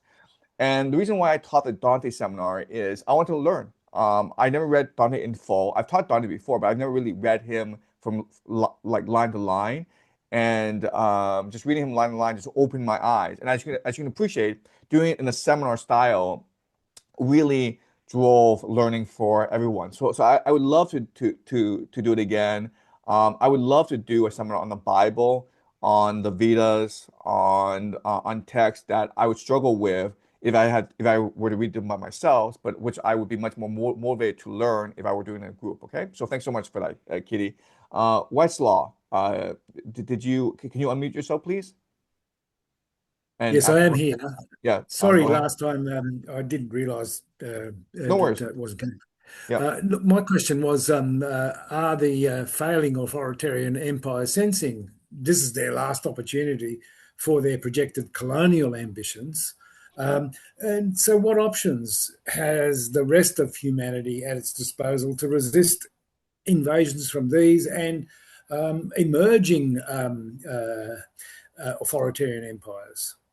Because they're all following suit, aren't they? They're realizing that Musa, the you want to power do is your in the reverse, Elisha? patriarchalism. Yeah, thanks for that. Okay. Yeah, so I think like watching the World Cup was interesting for me because you're absolutely right in like, you know, they are accelerating the process and they're moving very fast. But it seems like the people within the movement have become arrogant and lazy and complacent. Okay. And an example I will use is, you know, the Zionist takeover of the American media ecosystem. So the Ellisons have bought CBS Viacom and they plan to take over CNN and they want to install Barry Weiss into these institutions. And the logic is, well, you know, we've lost the young people, we've lost the global population, but as long as we keep the boomers, we're okay. And that's a fine strategy. But then, you know, you look at what's happening, and Barry Weiss is just incompetent. And the journalists working under her are just disgusted with her management. She keeps herself locked in a room surrounded by security. So she refuses to engage with the staff. So yes, the Zionists, transnational capital, the empire, they have all the power, but at the same time, it just seems like they're just exhausted themselves. And they have a script in place, and they're trying to finish the script as quickly, as easily, as lazily as possible. And I think all this will collapse in their face. I think everything's gonna blow up in their face. I think I think they're just done for. And maybe they're in power for another 5 years, but I don't think they will achieve what they want to achieve. Yeah, I think you're right. What options have we in humanity, the majority in the world, and many, I suppose, who were naive like I was? I must say, before I heard a number of your lectures about some of these forces that are operating around us, and we're supposed to swim in this evil sea. Yeah, so my best advice is to reclaim your attention, right? To recognize that you do matter, that everything you do does matter. It has an impact on the universe.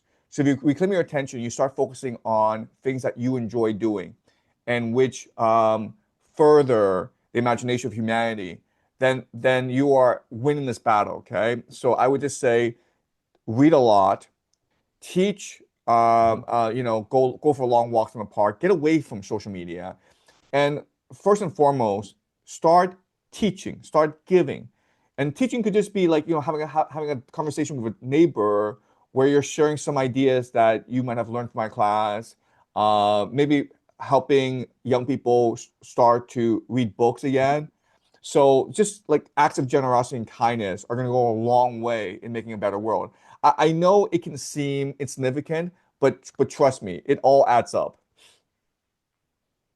We need to join our life preservers together, don't we? So that we can go together as a very large raft on this crazy sea.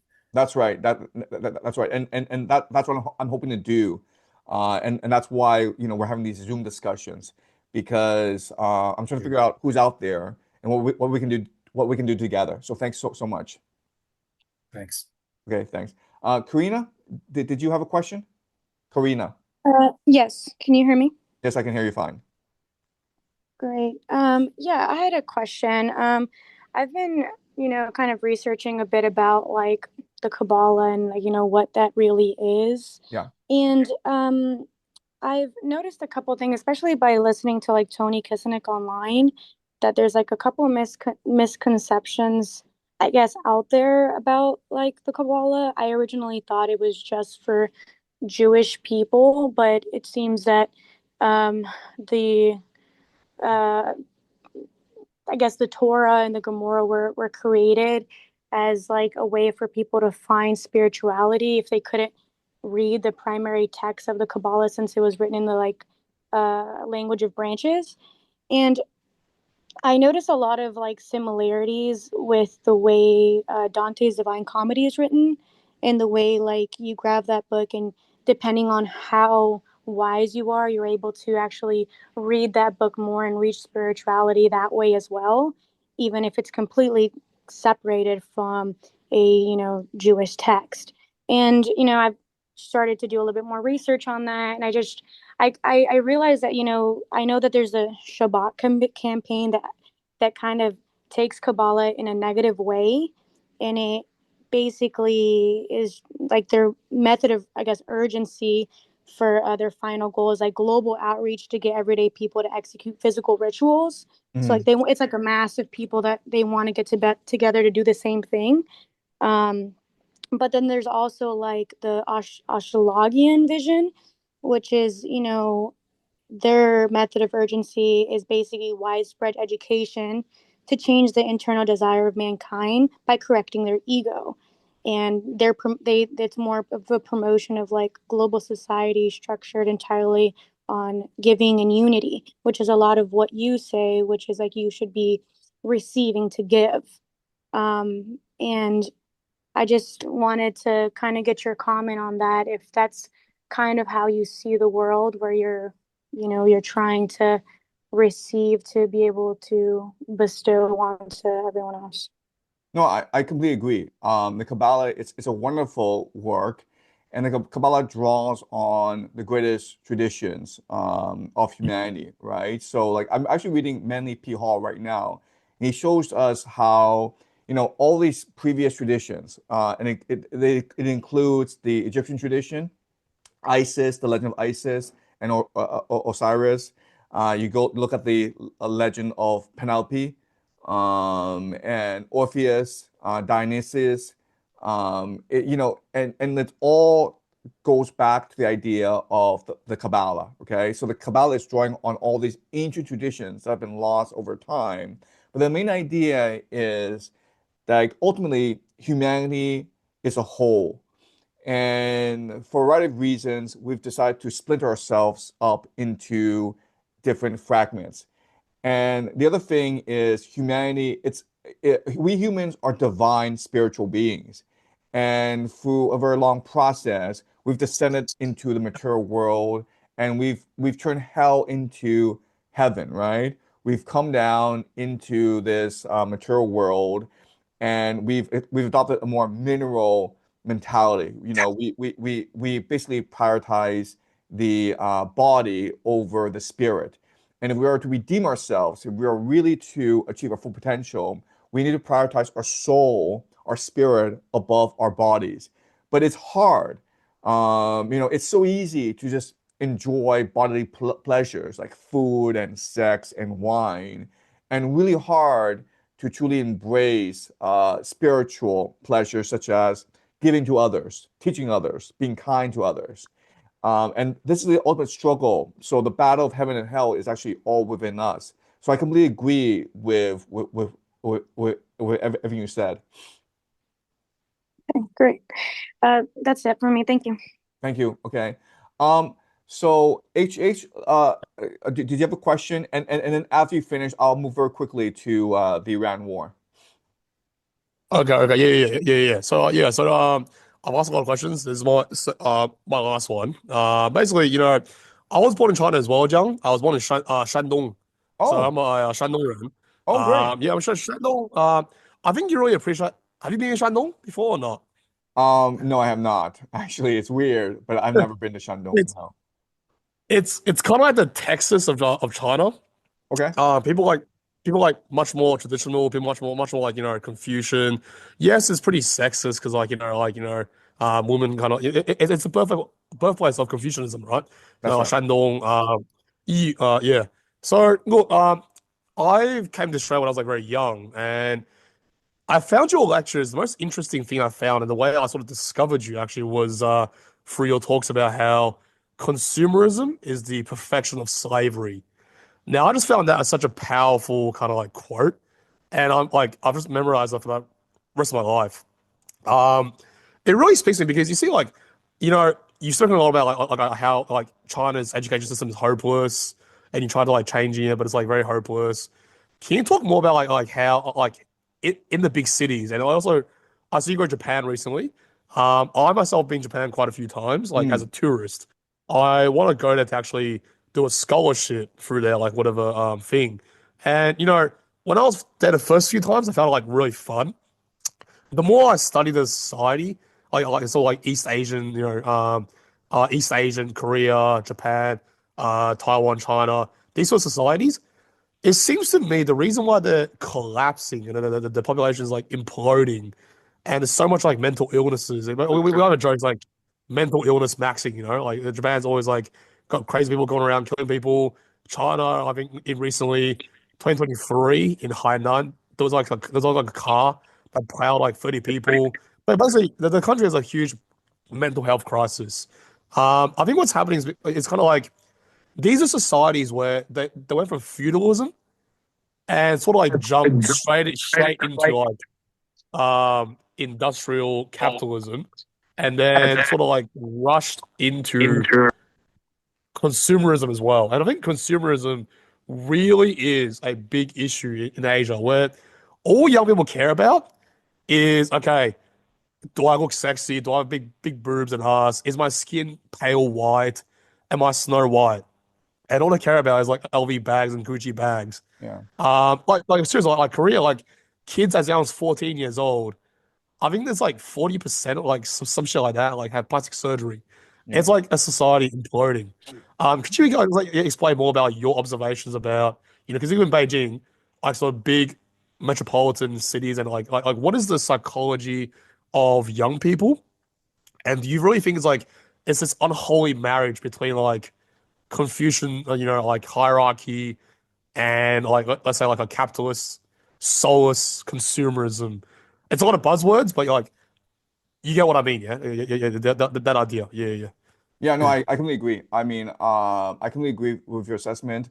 I've been here in China for the past 25 plus years, and I'm just appalled by the level of materialism in this country. And I've been trying for 25 years to try to get people to be much more intellectual, to be much more enlightened. And they just think I'm just crazy. They just think that, I'm a troublemaker. They literally use the term troublemaker. I've been fired from a lot of schools.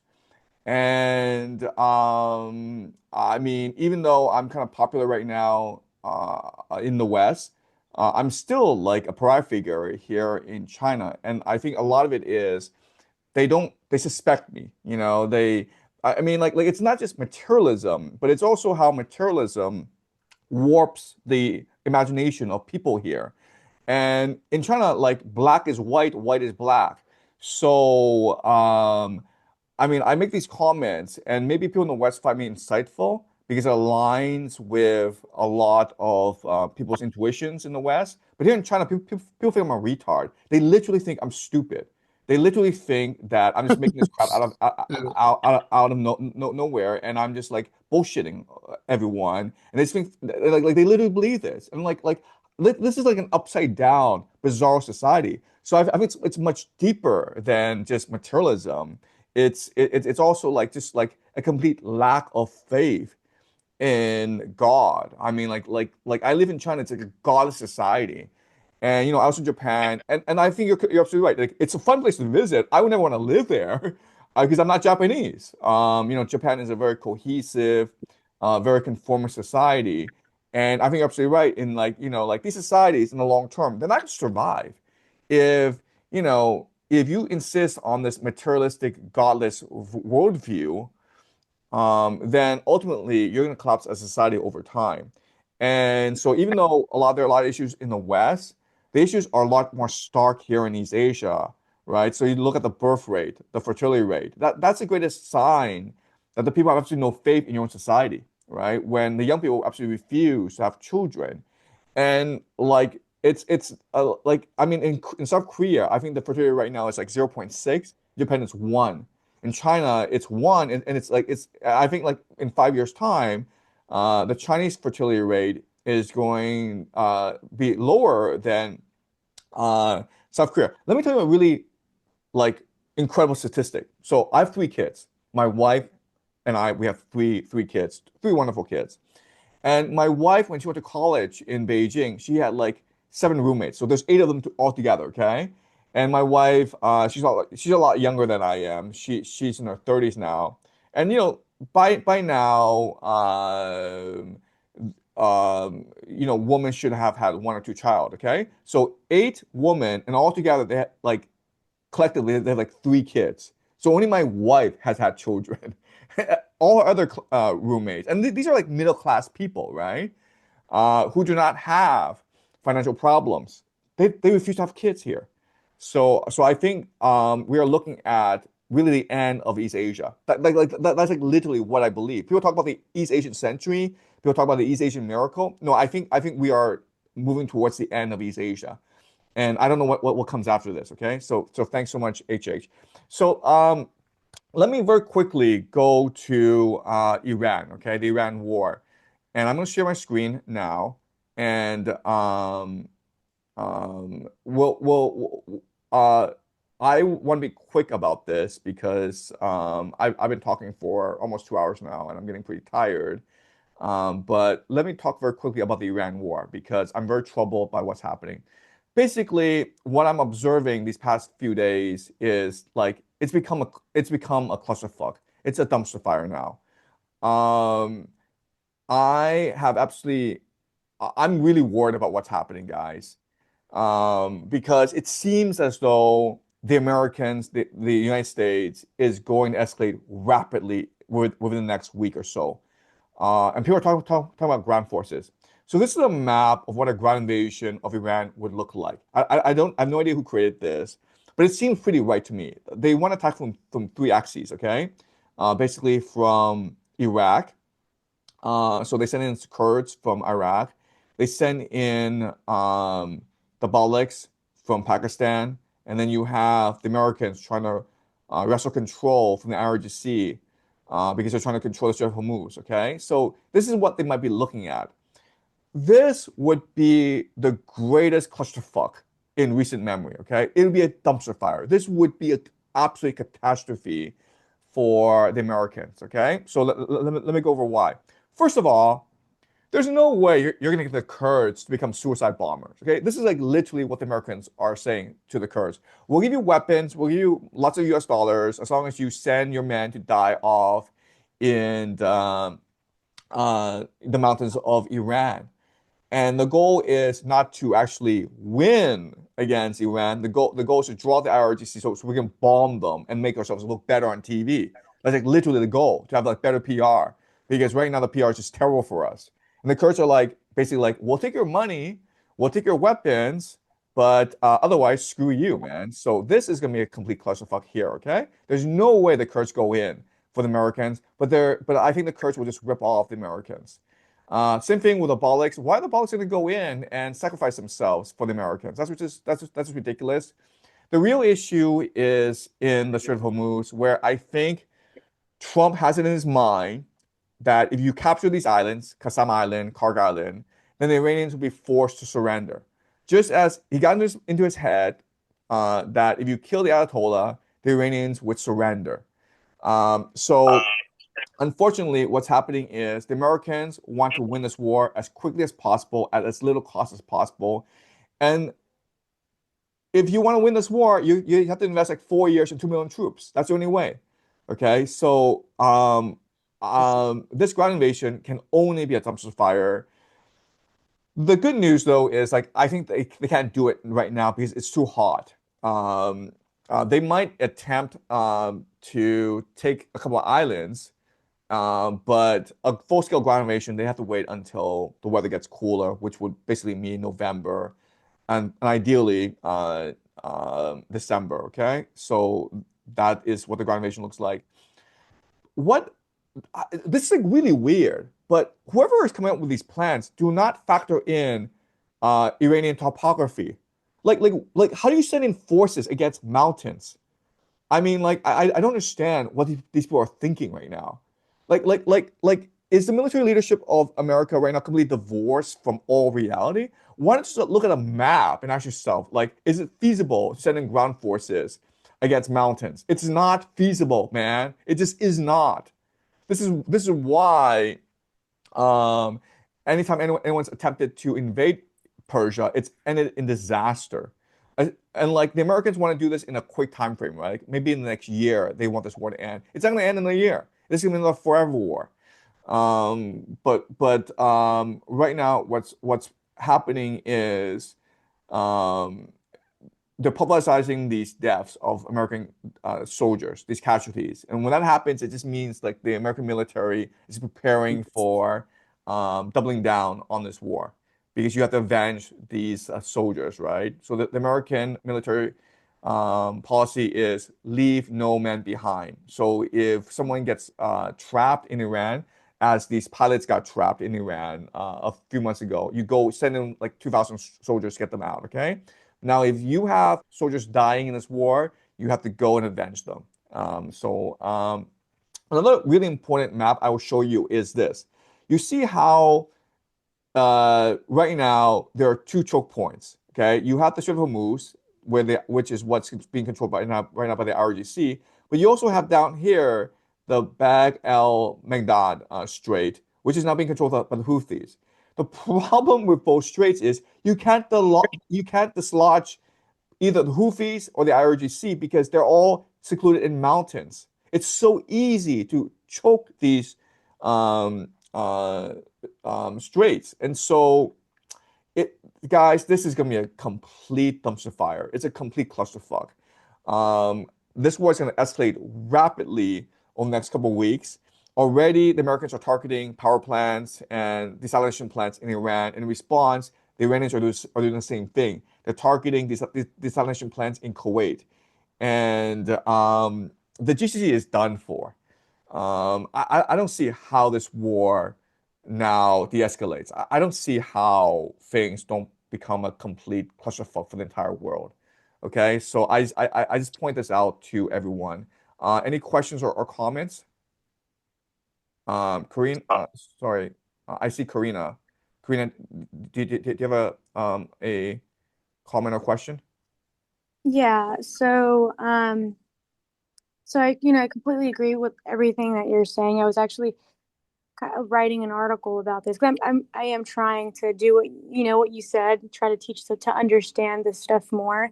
And I mean, there is this, weird intersection that I am seeing where like you have stated in the past where, Israel's created this, total enemy. And they see them, I mean, their political rivals as like completely evil. So, I mean, there is no de-escalation or negotiations when you see someone as evil. You feel like you're mandated to kill your political opponents. And you see that especially how they see the Palestinian people. They've almost just jumbled them together with how they see Hamas and Hezbollah and everything. That combined with, the US's empire in decline and, the US just being incredibly desperate to figure something else out because they have, this ticking time bomb of debt on their hands. And then, if you kind of see it as kind of like a Venn diagram, when you have geopolitical tensions abroad, and then you compare that with the political tensions within the US, with just the demographics in general, it's kind of hard not to see that the intersection between the two is going to be a sacrifice of the youth because you're kind of feeding one into the other. You're feeding the I guess the unruly youth that are going to be upset about their country basically falling apart in front of them into this war machine.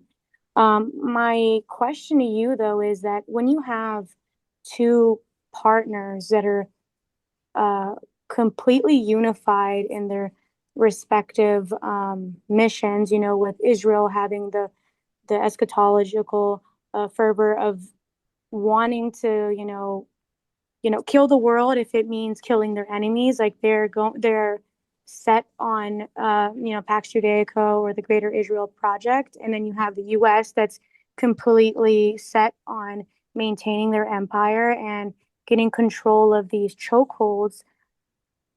I don't see how I don't see how they're ever going to come down from that.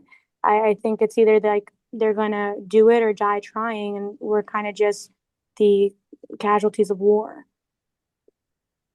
Yeah, I agree. I'm sorry, your analysis is perfect. I have nothing to add to your analysis. It's just perfect. I'm sorry to say that, but like I completely agree with your assessment.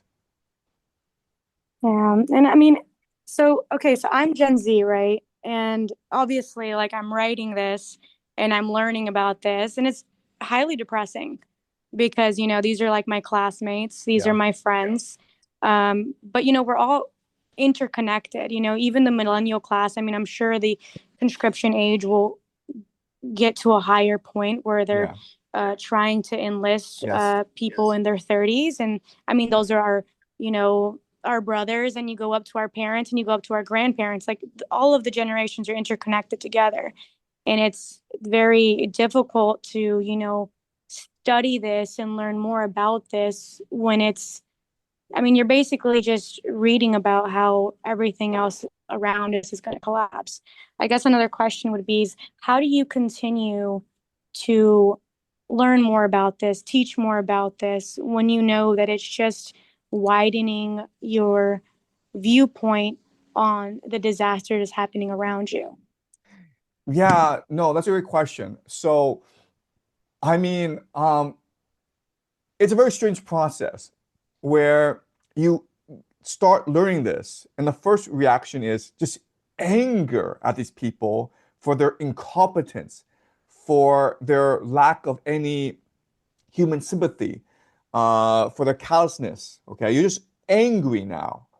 But then as you learn more, you become more depressed and recognize that this is the totality of the system. And there's very little that you can do about it. And the more you learn, you're like, wait a minute here. If I know what's happening, that's a sense of empowerment. That's a sense of liberation. At least I won't die ignorant. At least I'll die knowing what happened.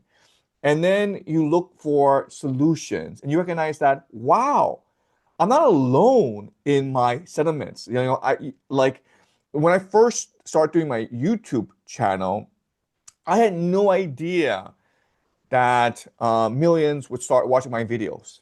And like that surprised me. I'm like, why is this happening? Because all I'm talking about is how the world is ending. And I'm obviously not, I'm also not doing it in like clear English. I'm not articulate in the way that a lot of people on media are articulate. And also the production qualities are just complete crap, man. It's like literally me turning on the computer and then me doing a lecture for 40 minutes and then turn it off. And like, why are they watching this?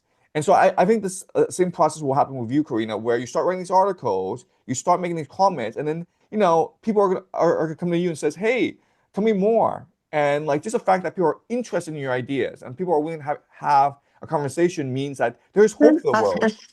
That there's hope for the world because people are waking up, right? So I think that's I'm completely surprised by this where only because like for the past 2 years I've only been talking about the most depressing things, but the fact that I'm talking about these depressing things have given people hope as well as myself hope, because it means like we humans are capable of knowing what is right, what is wrong, and we want a better life for ourselves, for our neighbors, for our friends, and for our children. And so we're going to work hard to achieve this. So I think this is a process, and we're only at the beginning stage of this process, but I think that we'll come out pretty good at the end of it.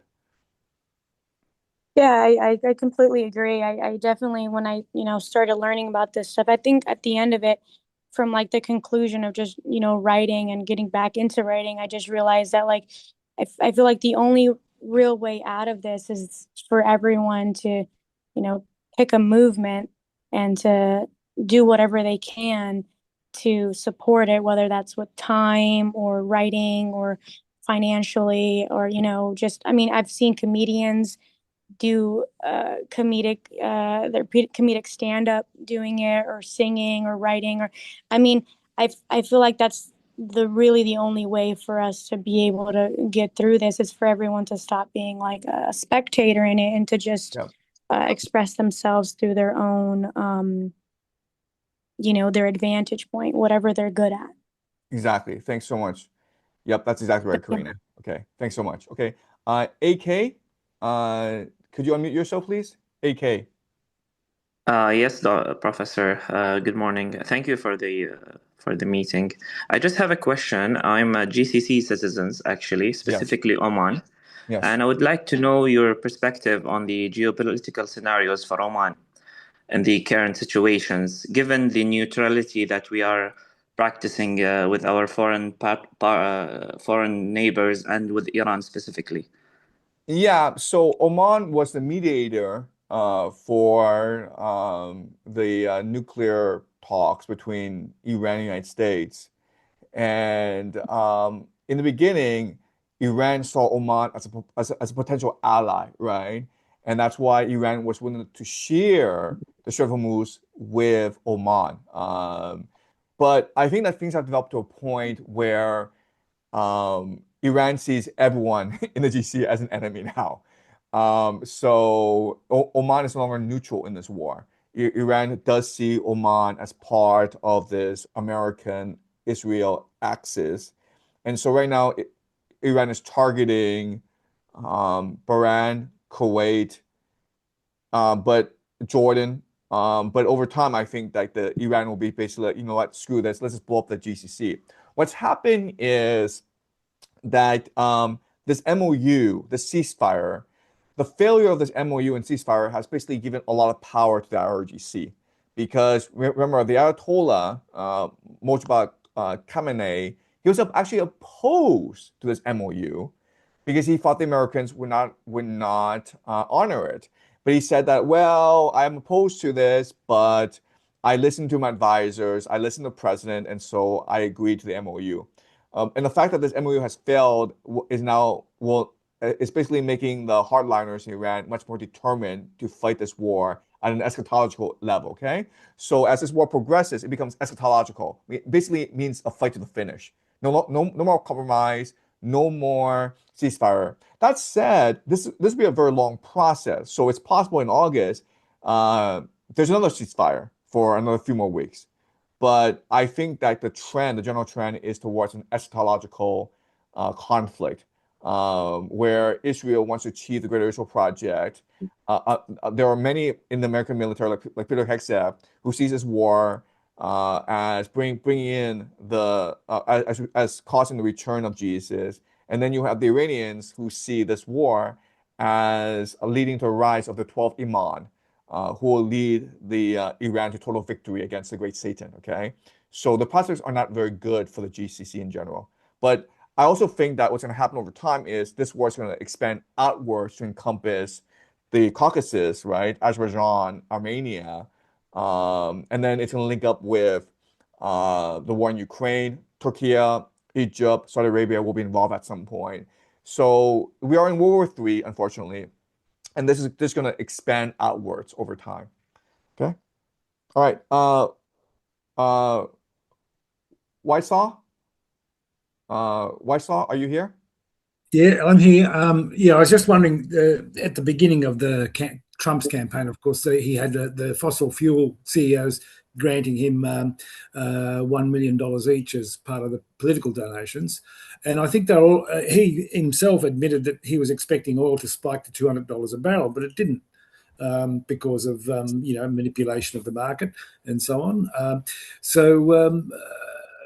Is it possible that he's going to prolong the war until these oil barons get either higher oil prices or the plundered Venezuelan and Middle Eastern oil as a quid pro quo?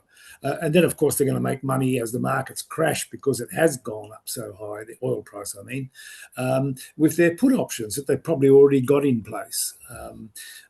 So that's when the markets crash and they've already sold their options and will profit incredibly quickly from the crash of the markets. And it sounds like this is where they're heading on a financial level. But then the whole Greater Israel and Pax Judaica seems to be the main factor. As we're seeing sort of anti-Semitic sort of inquiries here in Australia, where it looks like they're trying to, frighten the whole Jewish community to achieve that Pax Judaica thing where the Jews are supposed to return back to the Middle East, too scared in their countries that they're in at the moment. What do you think about that? Yeah, so thanks for that. So a few comments. Number one is I think they're not concerned about oil prices. Maybe they were concerned about oil prices a couple months ago when they were afraid of the impact on the global economy. But I think that the war has progressed to a point where they just want to win it at all costs. So the oil price is not an issue. I think the real issue is not the spike in oil prices. I think the real issue is the collapse in oil demand, meaning, it's possible like the global economy suffers so much that the global economy basically just collapses, which would just mean a collapse in global demand. And I would argue that's actually the main reason why oil prices have not collapsed, because China has been working very diligently to ensure oil prices do not spike. All right, because really, China is completely dependent on the global economy. It's an export economy. If global demand collapses, China collapses as well, right? So this is an existential crisis for China in a way that it's not for anyone else. So I would say China's in a lot of trouble right now. And I think that people have lost control over the situation. Right now, there's so much emotion, there's so much anger, and Trump wants to win this war at all costs. The American military wants vengeance for being humiliated so far in the Middle East. And I think a lot of things will happen naturally, but the idea that now you have these people behind the scenes manipulating things, maybe that was true a few months ago. It's no longer true today. Now I think it's just a complete dumpster fire, and we'll start really feeling it later in the fall. Yeah, It's almost like a mob rule on a global scale, I think isn't so. it? I think so. I think it's a dumpster fire now. I think Because the one thing idea, that yeah, people are focusing on oil, but they're forgetting that there needs to be supplies going back to the Middle East yeah, to provide not only the equipment they need for the desalination, so they've got water, and 3 days without water, you're dead. 3 weeks without food, you're dead. So there's nothing about food going in. There's nothing about medicines. And more importantly, for the rest of the world, the precursors that predominate from that area, from that region, is not getting out either. that's So right. we will see our medicine reserves in each country starting to get rapidly depleted. And that is something that we're not really sort of keeping a close watch on. So we've really got to get rid of this mob rule as fast as we can. Yeah, no, I think people cannot possibly imagine the world in 3 months' time. We are really in uncharted territory, and there's no turning back. I think we've crossed the Rubicon. This war in Iran is a forever war, and the impact on the global economy, on our lives, is something that we can't possibly imagine. Okay, but we will feel it very soon. Okay, so thanks a lot. Ron Thank you. Fritz, did you have a comment or question? Yes, thank you for your time, by the way. So my question is, why does Iran not receive more support from the broader Muslim world? Yeah. Is it primarily because of traditional animosity between Shiite and Sunni Muslims, or are there other factors? And if it is primarily that traditional rivalry or animosity, is that just a constant in this equation, or could that possibly change as this war heats up? Yeah, no, that's a great point. Exactly. So the Shia are about 10% of the total Muslim population around the world, and Shia and Sunni rivalry goes back to ever since the time of Muhammad, right? So there's a lot of bad blood between these two groups. And the Arabs and the Persian rivalry is another factor. Saudi Arabia hates Iran. In fact, I've argued that Saudi Arabia was one of the major proponents of this war, and Saudi Arabia would want a ground invasion of Iran at some point. So this rivalry goes back a long time. What will change the equation, I think, is if Israel destroys the Al-Aqsa Mosque. If the Al-Aqsa Mosque is destroyed, this is going to cause political revolutions throughout the Islamic world. Right now, there are a lot of governments throughout the Islamic world that have been co-opted by the United States, Malaysia, Indonesia, definitely the GCC, Pakistan. These are all co-opted by the CIA. But if the Al-Aqsa Mosque were to be destroyed, accidentally maybe, then you would have tremendous anger in the streets. There'll be political revolutions everywhere. And a lot of these people would look to Iran as their savior. So this would change the equation significantly. Okay? Yeah, thank you. All right. We have Brian Murphy. So, Brian Murphy, could you please unmute yourself? Yes. Thank you. Can you hear me? Yes, I can. Okay, perfect. First, appreciate you immensely, everything you're doing.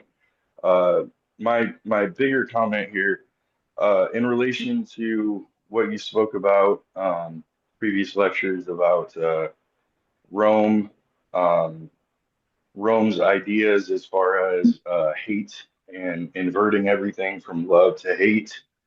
Do you think that's what's playing into a lot of this? And so obviously the opposite would be an overflow of love.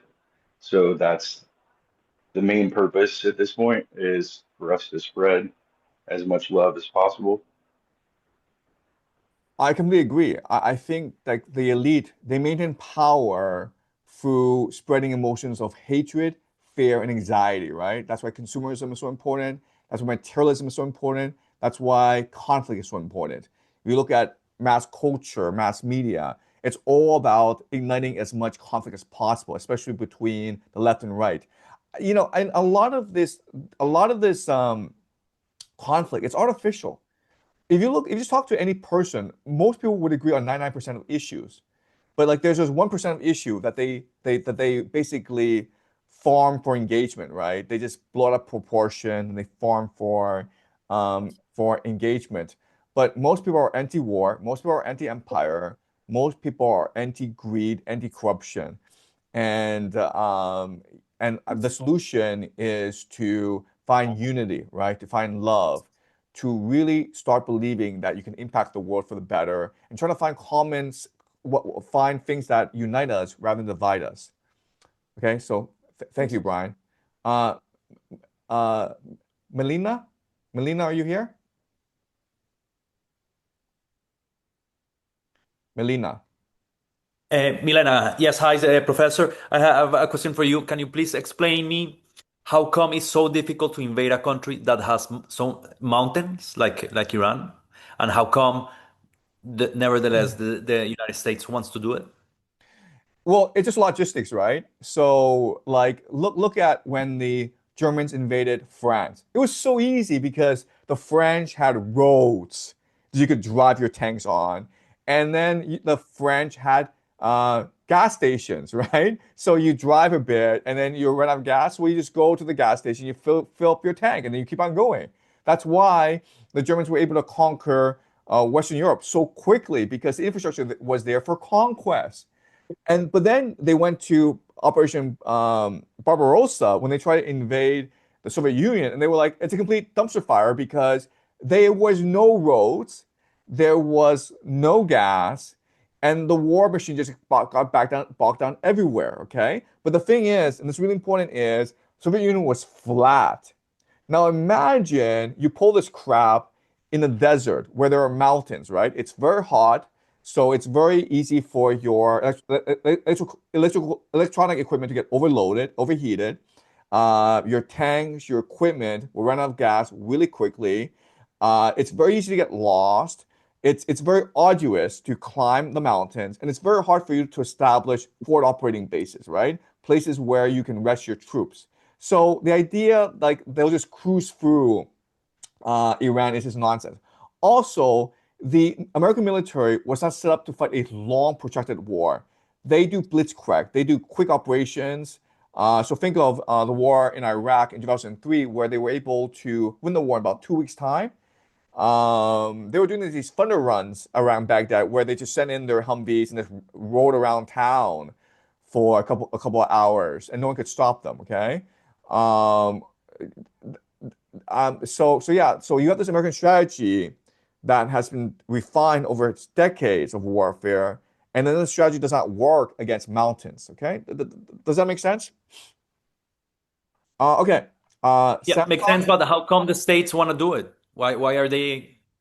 How are they want to go for it? Because it's a dumpster fire now. Because these people live in their bubbles in Washington, D.C. They suffer no consequences for their actions, right? So, like, if America loses the war, they go home. That's it. Look at what happened in Vietnam. Look at what happened in Iraq and Afghanistan. They lost all these wars, and nothing happened to the general brass. The bureaucracy is completely insulated from the consequences of war, so they can make stupid decisions and not suffer any consequences. And honestly, as long as this war continues, they still benefit politically as well as financially, right? So the war machine in America benefits a great deal. As long as they follow orders from Trump, they'll get promoted in the bureaucracy. So you have a ridiculous situation where, for the first time in human history, you have an empire which has a military bureaucracy that can never suffer any consequences for their stupidity in war. This has never happened before. Okay. All right. Roma, did you have a question? Yeah, hi, Professor. Can you hear me? Yes, go ahead. Yeah. So obviously this whole situation created a lot of memes in our lives in a way. And one of the memes I just wanted to briefly explain to you all. And why I'm mentioning this is because I think it's unfortunately a pretty decent way to understand the situation in the part of it. So basically, if you are president of the United States, right, you buy oil stock, then you bomb Iran, right? So oil goes up, you sell your stock, you say peace is near, then oil goes down and you buy oil stock again, and you can continue this indefinitely, right? So I think I might be wrong, but this is in the light of the poly market stuff, in the light of corruption that's going on, it is pretty decent way to understand at least the part of what's going on and the motivation between it.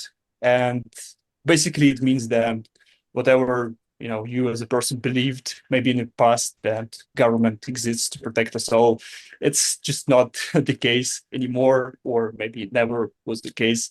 So I just wanted to share this idea, and because I feel like this is being kind of ridiculous, but it is pretty much accurate given these days and what's going on. Thanks a lot for that. You're absolutely right. This is another sign of empire decline where the elite is completely corrupt and incompetent. Thank you. Oz, are you here? Oz, did you have a question or comment? Oz. All right. Sorry, I'm here. Sorry. Okay, yeah, go ahead, please. I have one comment and one question. Sure. I think earlier somebody asked if the entire Muslim world doesn't support Iran because of Shia Sunni issues. I think a lot of it is also because so many of the governments of the Sunni countries are basically vassals of the US and Israel, whether it's through money or whether it's through power or whatever it is.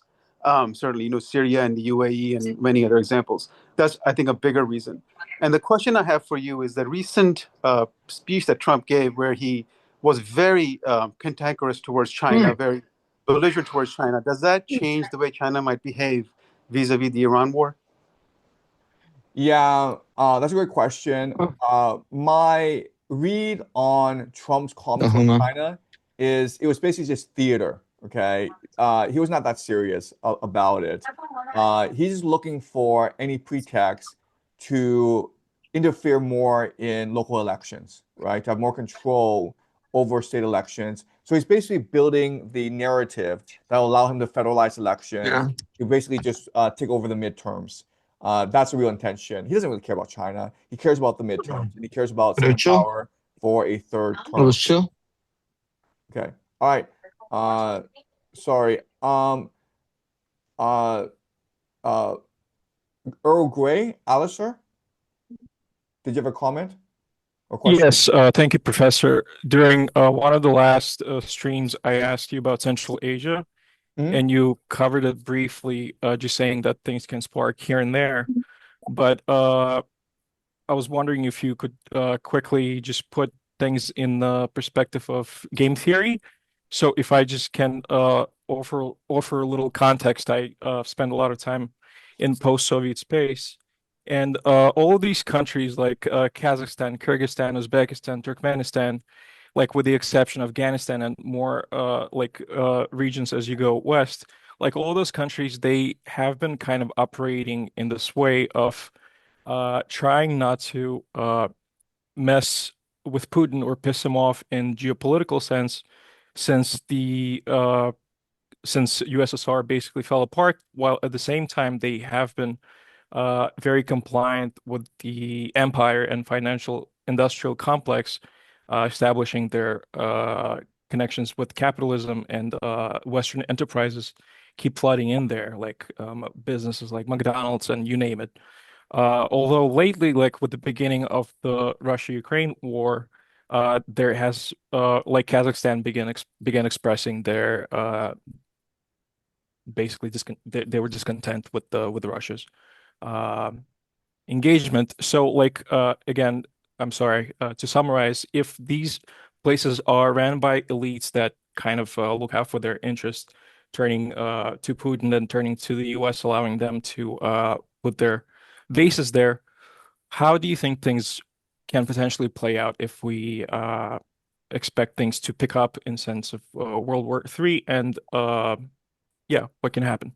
Yeah, okay, so that's a great point. And I don't know that much about Central Asia, but you're absolutely right in that there are three major powers vying for influence in Central Asia, right? You've got China with its Belt and Road Initiative.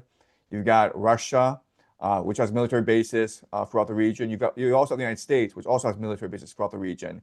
And you're absolutely right in that, these countries, Tajikistan, Kazakhstan, all of them, they want to maintain neutrality. They want to basically navigate great power rivalry and try to benefit as much as possible from this rivalry. The problem, though, is that eventually these great powers will want them to pick a side. And we can expect over the next 10 years a lot of coups d'etats, a lot of political revolutions, color revolutions, a lot of political assassinations within Central Asia as China, Russia, and the United States attempt to control the region for their own benefit. The reality is like this war in Iran cannot be won. And so what's going to happen is this conflict is going to expand outwards. So a country to watch very closely would be Azerbaijan, right? Because Azerbaijan is very close to both Israel and the United States. And as this war progresses, what Russia is going to do is reinforce Tehran through the Caspian Sea. And so what the United States wants to do is create as much conflict in that region as possible. Kazakhstan is also very important. Central Asia is very important because how China will reinforce Tehran is through railway system, right? So transport goods from China across Central Asia to Tehran. And so the Americans will want to disrupt this. So it will be a great game again. And you'll have the United States trying to create as much conflict and chaos in Central Asia as possible in order to blockade, to isolate Iran. Okay, so that's what I think is going to happen. Okay, thank you. Oz, are you here? Sorry, I already asked my question. Oh, sorry. Okay. Farhan? Hello.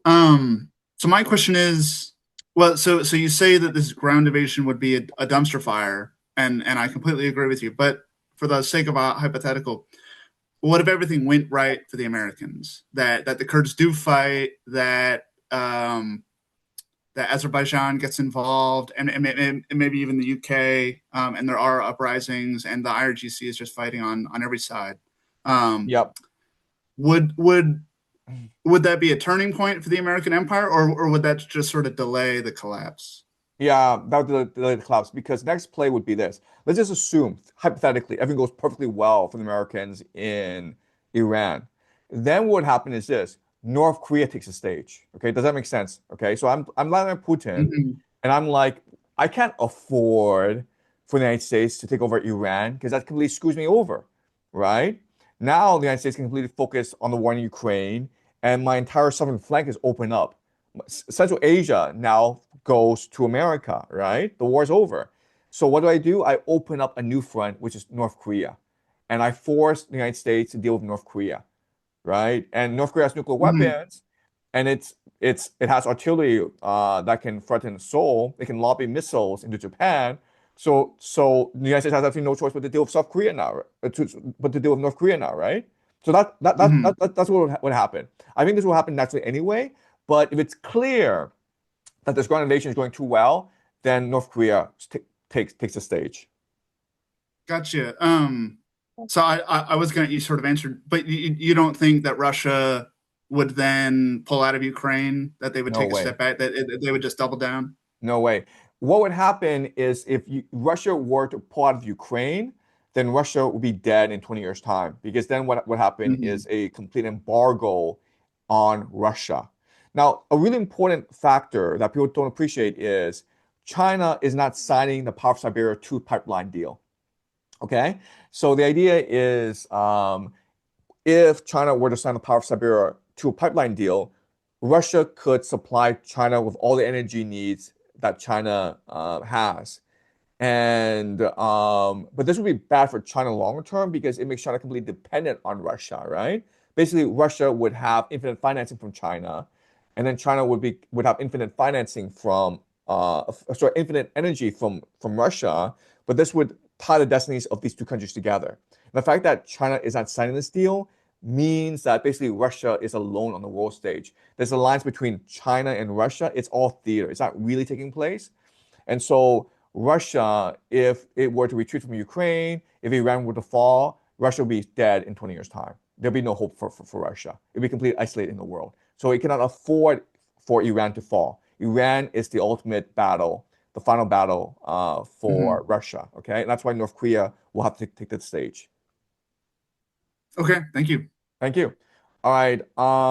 So guys, I'm really tired. I know there are more questions, but unfortunately, I'm exhausted, and we'll continue this. Okay. So as this war continues in the Middle East, if there's a ground invasion, there'll definitely be an emergency live stream. Okay. So we'll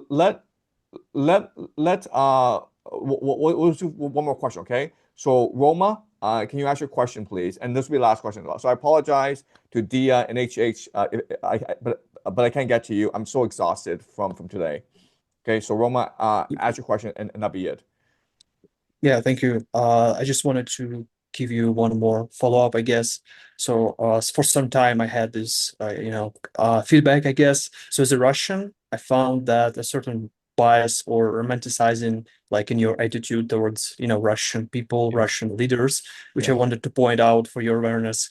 Two small examples, right? So in a video about Russia, you mentioned that Russians became happier because of the war. So my personal opinion, nobody's happy seeing like their relatives, sons, husbands killed for nothing. And the war already had visible implications for Russian people that are impossible to ignore for them.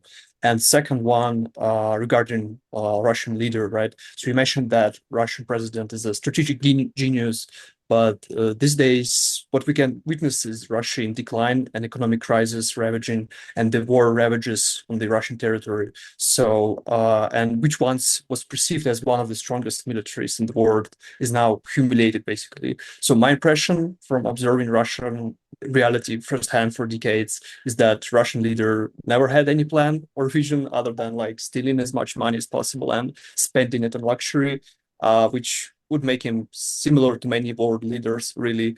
And the war which is really war with Ukraine is the only, I think, unfortunate exception to absence of his vision, I would say. Okay, thanks so much for that. I really appreciate that perspective. Again, I've never been to Russia. I don't know that many Russians, and I agree with a lot of things you say. I think like the war is not going well for Russia, and these attacks on Russian oil refineries, it's going to cause a lot of damage to the Russian economy. And I can appreciate that there are a lot of Russians who are unhappy about this war. But I will still say that I think that Putin is a genius. He does know what he's doing. Of all the world leaders that I've seen, I think that only Putin seems to know what he's doing. I'm able to actually predict what he does because he's very strategic. He's very long-term thinking. So I think that North Korea will come into play soon. Because that, if I'm Putin, that's the next logical step to extend the war to East Asia, which will then put more pressure on the American military. I will also say, and you and I was have to disagree, is I do think Putin does love his country. I think Putin loves his country, and I think Putin loves his people. The way he does it is something that you and I may disagree with, but I think he's genuine in his love for Russia. Okay, so I will leave it there, guys. So thanks so much for today. It was a lot of fun. And if there's another breaking news, then I'll do another live stream. Okay, so thanks so much, guys, and I will see you next time. Bye bye.